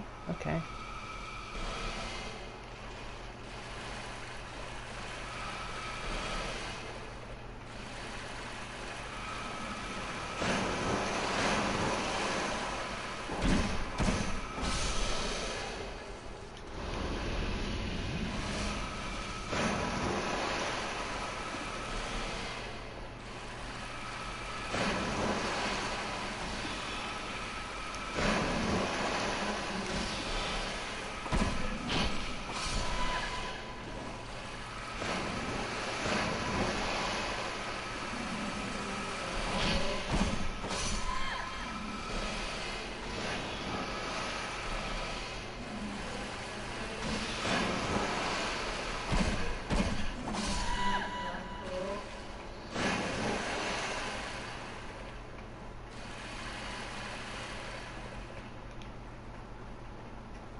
Lock on.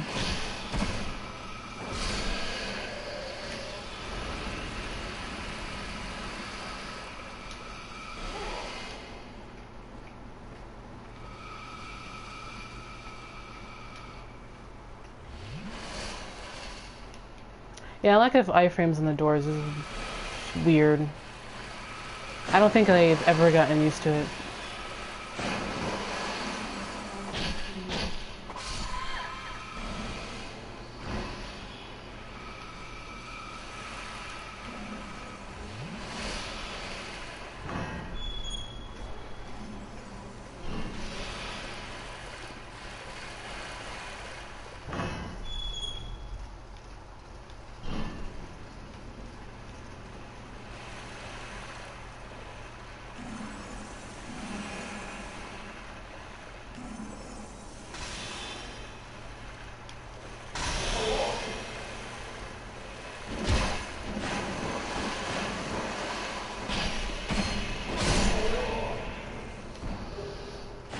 Oh hey, rest of the set.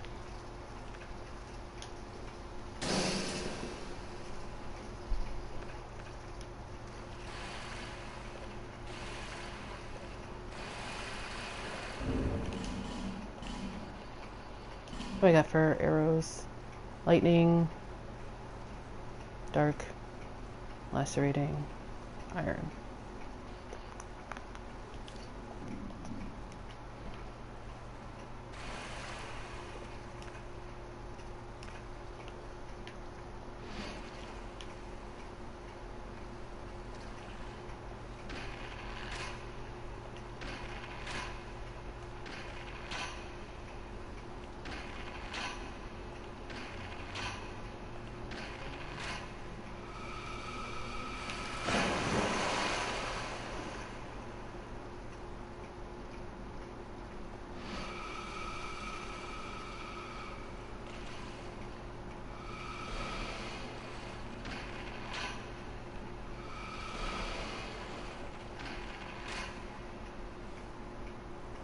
That guy's like, what just happened?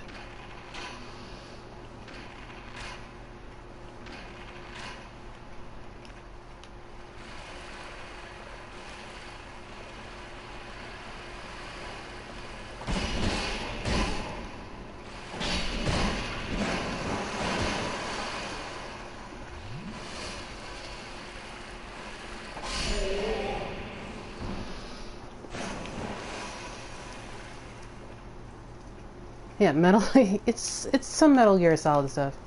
It's like I have a route through Amana. Like I don't wing it through Amana. Like I know where I'm going in Amana. But okay, so it's not this guy.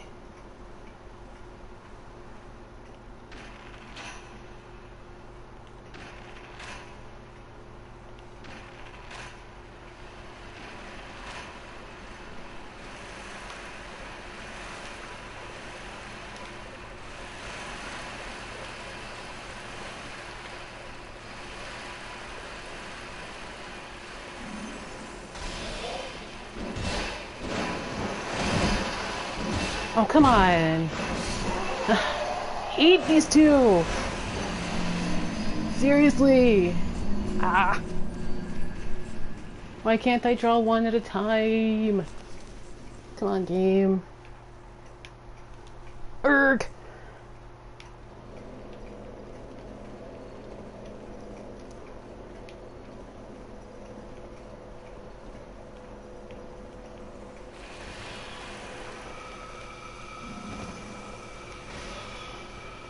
It not locking on was a big problem there too. Like, apparently you have to be really close to get them to lock on.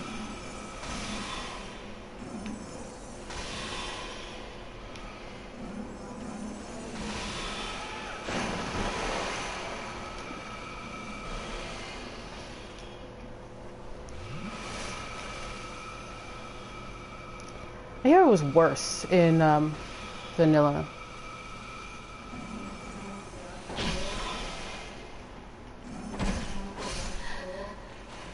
Like, it's not the spells that's bothering me. It's that those last two Archdragon dudes.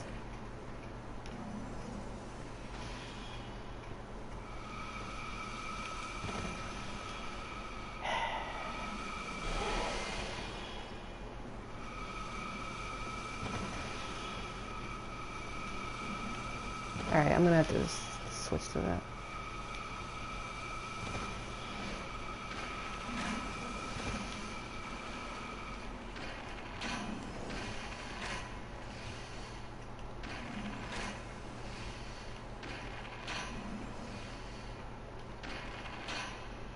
Yeah, I'm gonna have to just buy more arrows, I guess. I'm always surprised at how many arrows I go through.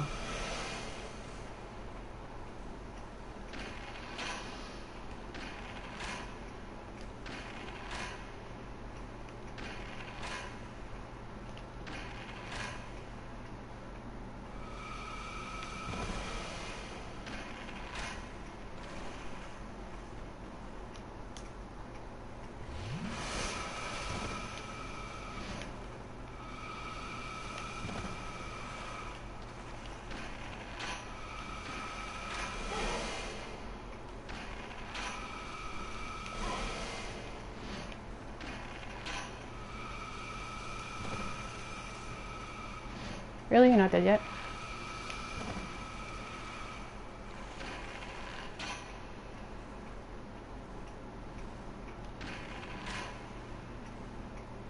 Alright, well.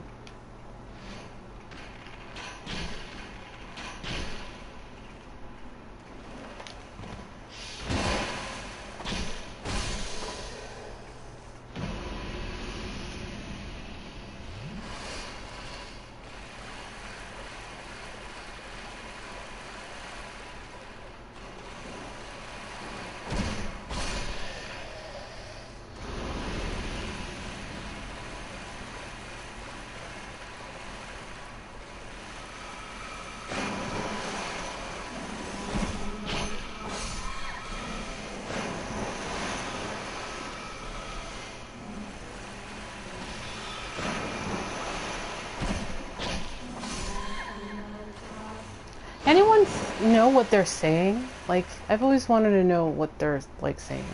Or is it just gibberish?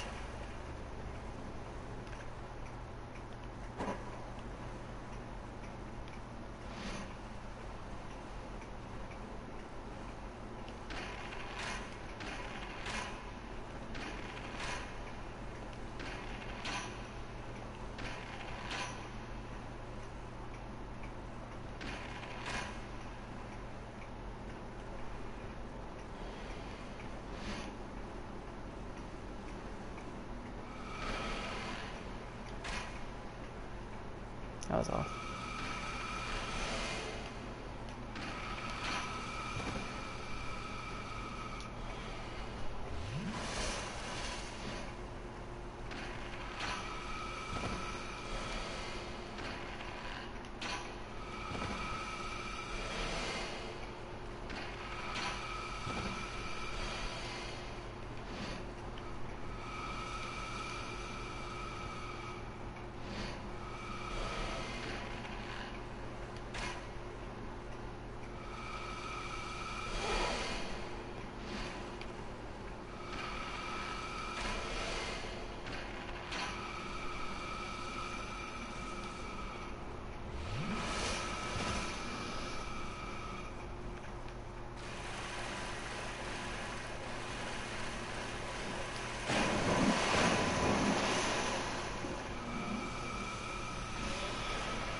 Fire, sure. Yeah, it sounds like they're saying something, but I don't know quite what it is.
Damn your Lucerns!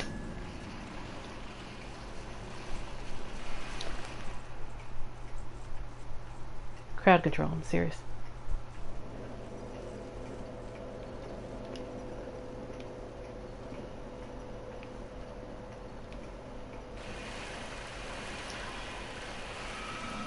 Don't think I can run this, can I?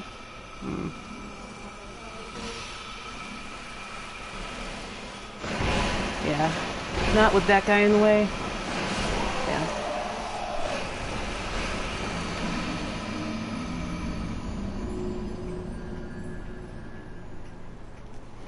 Yeah, that's why I don't go through there, because he's annoying and it's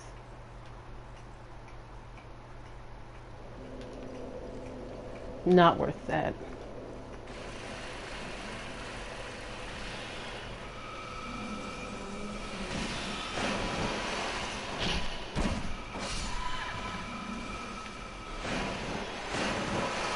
Might as well just keep killing him.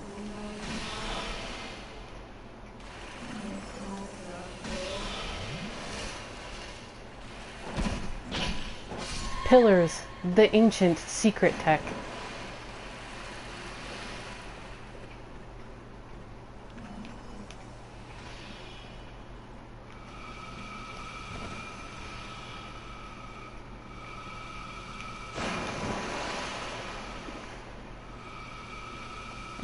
I don't want it to be a depopulation stream.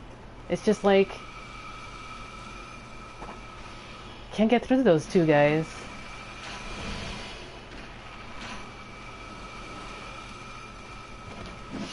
And it's just those two guys.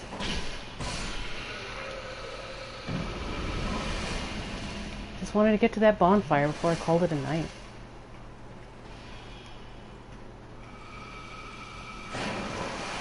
Like how there's not a whole lot of bonfires and like the area is harder than the actual... I'm like out of arrows anyway, so I probably should just call it a night.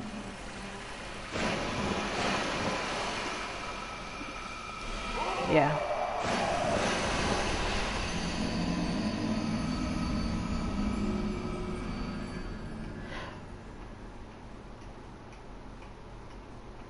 It's... yeah, like the little the sorcerers I can defeat, but I don't have any more arrows to really spare on it. I don't know why those two archdrakes are so difficult.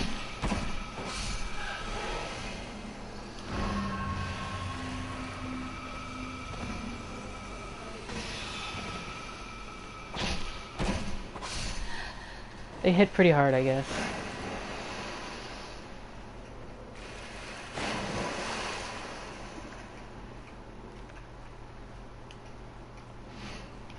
Grab this guy.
Like, I can handle one Archdrake Cleric fine, but, like...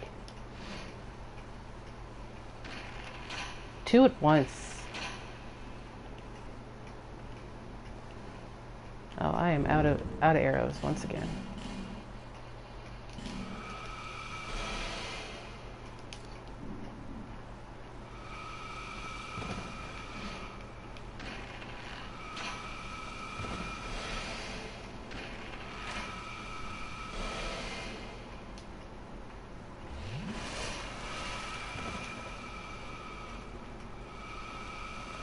This area really makes you earn that bonfire, man.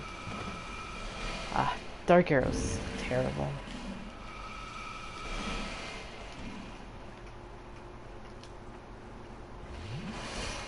I don't know why people get annoyed at that guy. He seems okay.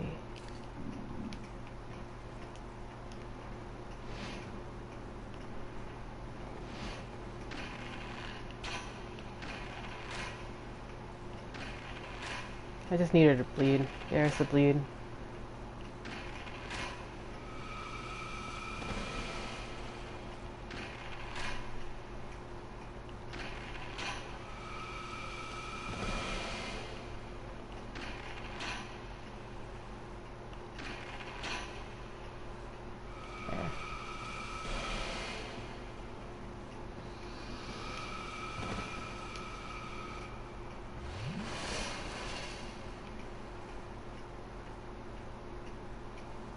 Yeah, and I wonder if that's partially the graphics engine that they use in Dark Souls 2.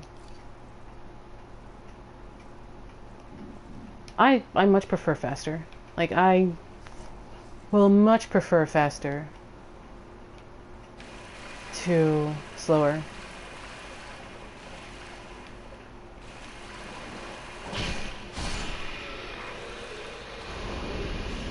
Hey, it's Smooth and Silky Stone. He must have visited one of the Milfanito.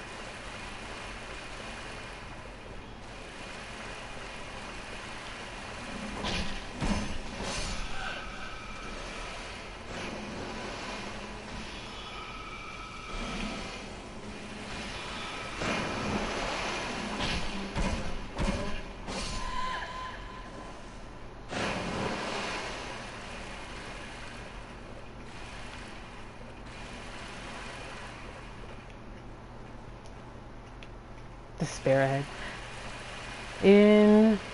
Indeed.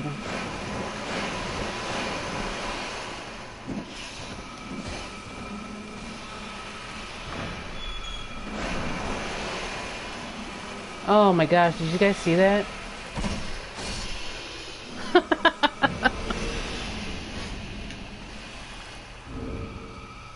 Sure. That's why we're here, really. Rather than to watch me get wrecked by these dudes again.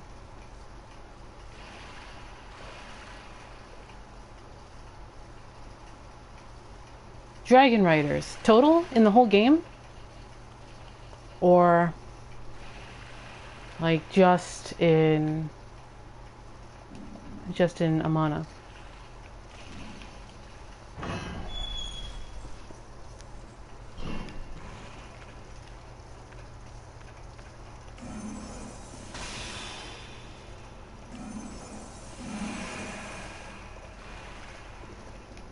Because there's two in the boss fight. There's one here. There's one in another boss fight.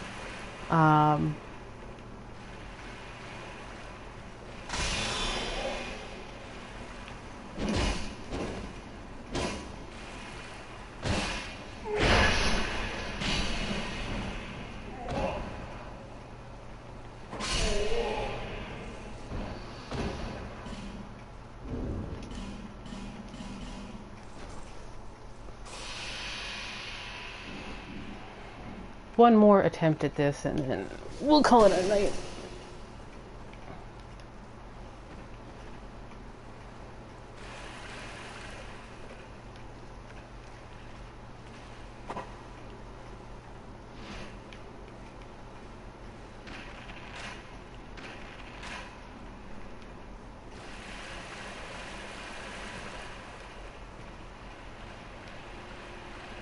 Why doesn't it lock on until he's like right on top of me?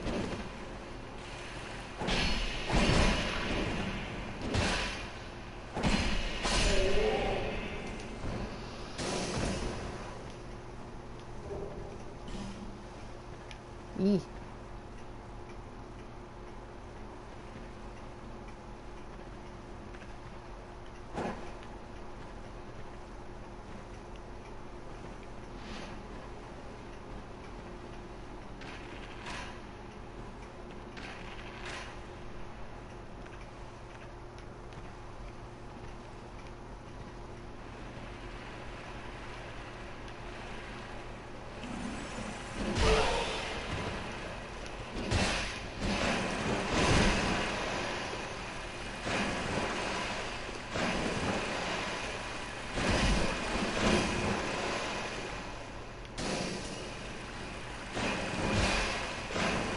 Oh, come on.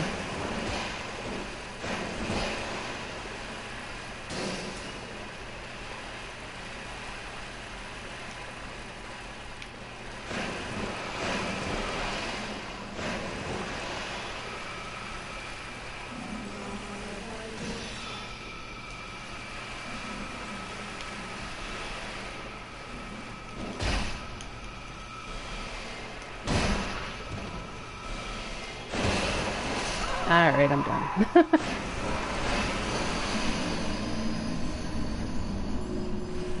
It's those two guys, man. This was my Claymore build, they would just be dead.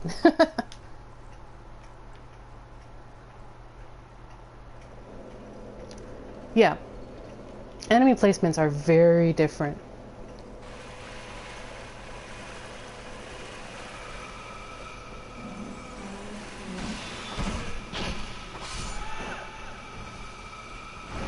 Yeah, there's actually Haid Knights and Haid. There's a lot more spiders and in what's it called?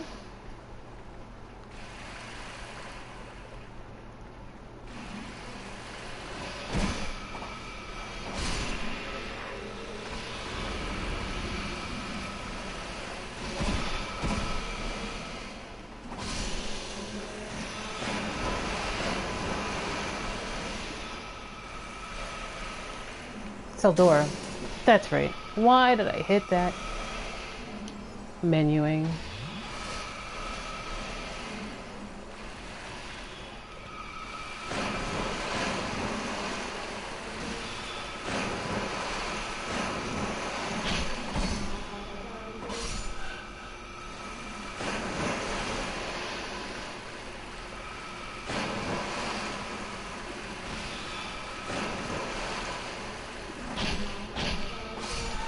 I have no idea what is going on. Those Archdrakes are heroes.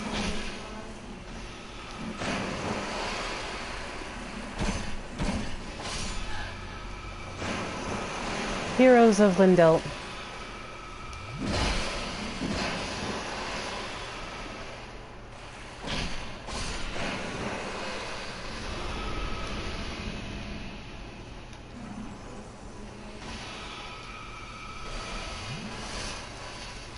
Very rude.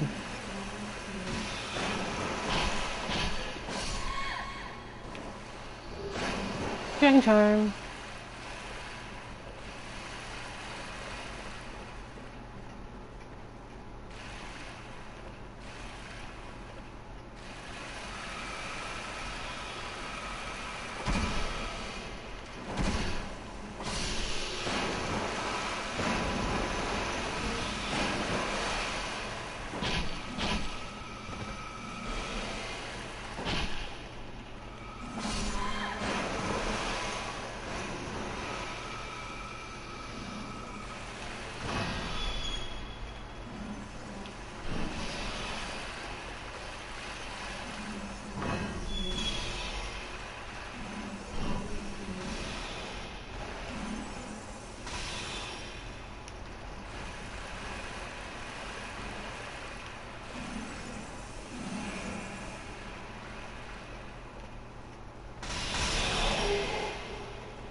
Nope.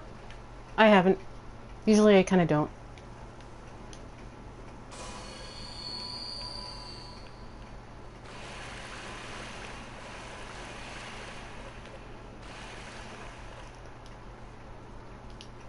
I probably should. I hate farming now.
Now why couldn't that happen before? Hey, Slumbering Dragon Shield. That's something I don't get every day.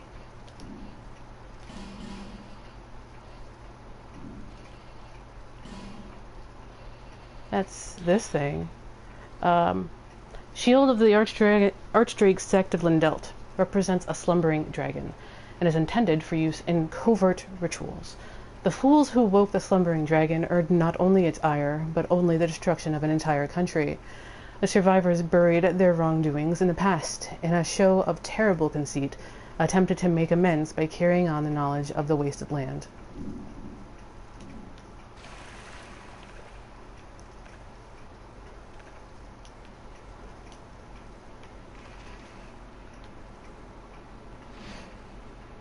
Where'd she go? She's over there.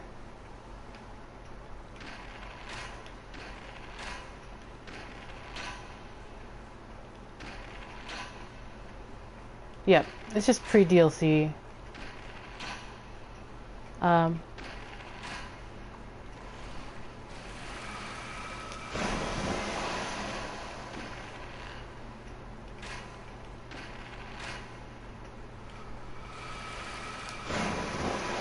Because I think they usually plan out the DLCs ahead of time, or as part of the story Bible. I don't know if you guys saw it, but Sandsk had a thing where he hacked through the original Dark Souls 1 unpatched version, which is which you could only get from the PS3 edition.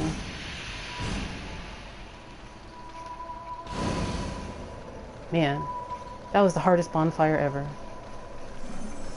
Quiet.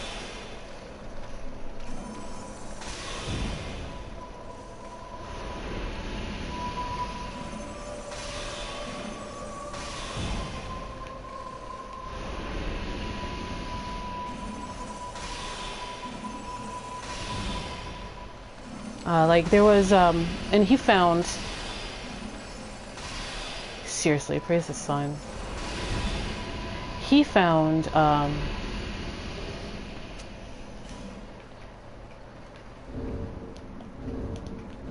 always forget what button it is. Praise the sun.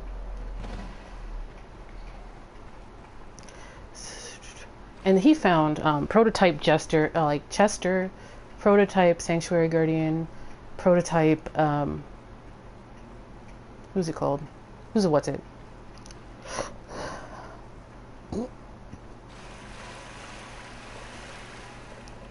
That one's the healer.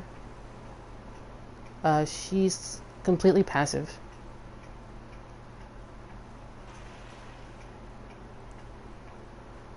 She'll just like walk away from you.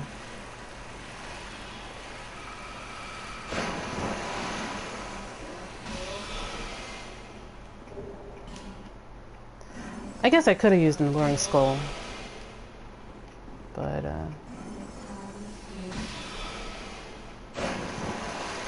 who does that anymore?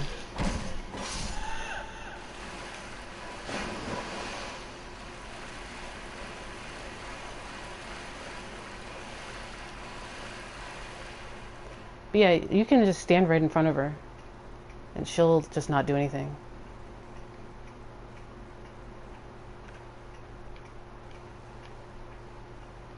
So you can like look at her, look at the model.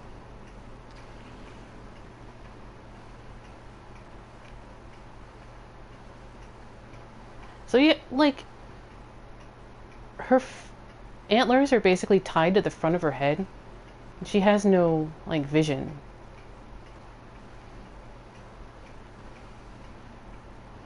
I think it's unique to her. And you can see that they are hollowed, if you can see her feet.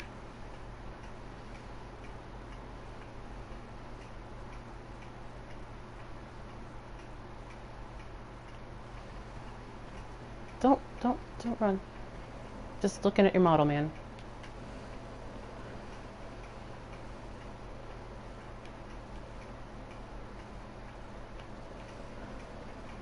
must not be very, very cool to be an undead standing in water, considering what water does to the human body.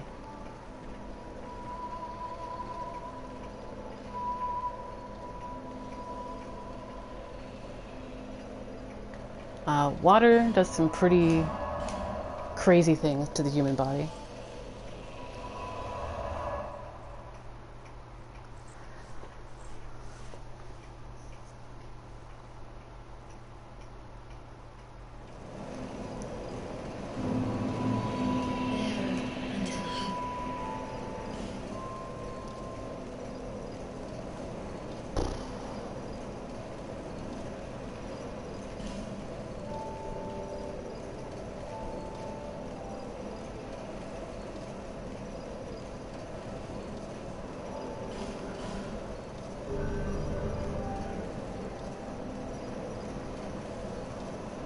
Yeah, like,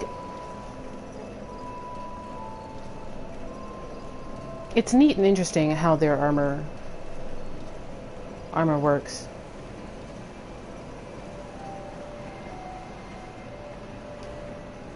Oh, right, I never read the Amana Staff, did I? Yeah. Staff held by Priestess of Amana. A ritual staff that was not intended for use in battle, but nevertheless its functions as a catalyst for sorceries and hexes. The demon was contained within the shrine by sacred rituals, but over time the tradition was lost and the demon set free. It gained knowledge and learned to lure humans into its lair using song.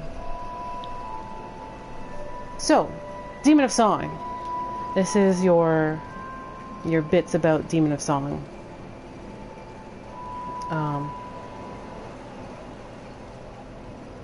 So apparently the Maidens of Amana were there to contain the demon. Probably one of the last demons. Considering, I guess that's the only out-and-out demon we see. Covetous Demon doesn't really count because he's not a chaos demon. He's just a demon created from his own greed and friend-zonedness. Smelter Demon is actually a golem that looks like a chaos demon, but isn't actually a chaos demon. Demon of Song might actually be a demon. So the Maidens of Amana were there, containing it. Who knows why the Archdrakes were actually there? Whether they were helping or whether they weren't.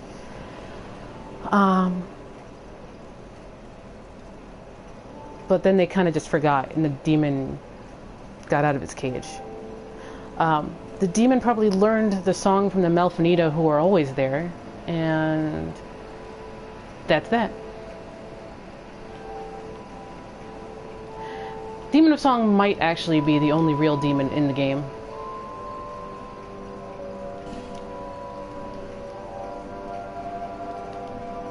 Might. Hard to say. Well, that was something. I didn't intend to go this long today, but I got really pissed off at Shrine of Amana and decided to sit down and actually do it.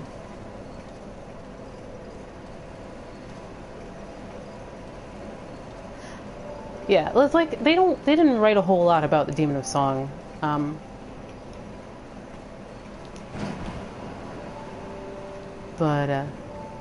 Yeah. When you tackle Shrine of Mana, bring enough arrows. Many, many arrows. So is there anything else anybody wanted to talk about? Because for as much aggravation as the Shrine of Amana gives, it's kind of pinnacle in the story. Or at least it's pinnacle in the mind of Vendrick. And it is kind of the gatekeeper for the Undead Crypt and stuff like that. So if there anything else anybody wanted to say, anybody wanted to like ask a question about or whatever, you can definitely talk about that.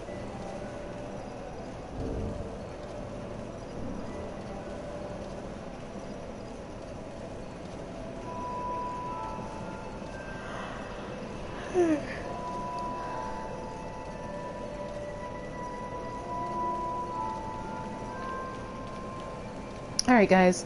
Then that'll be it for me tonight. Praise the sun, we got through the Shrine of Amana. Hooray. Yeah, Amana does remind a bit of Ulasil, and like that's why I thought Dusk first when I was looking at the Amana Maidens. Amana Maidens have that same sort of, but it's from witch tree branches rather than like feathers and stuff like that. So always great to have everybody around. I got a timestamp, so if I can get the video from last stream timestamped, I will stream. But I don't like being too far ahead of YouTube.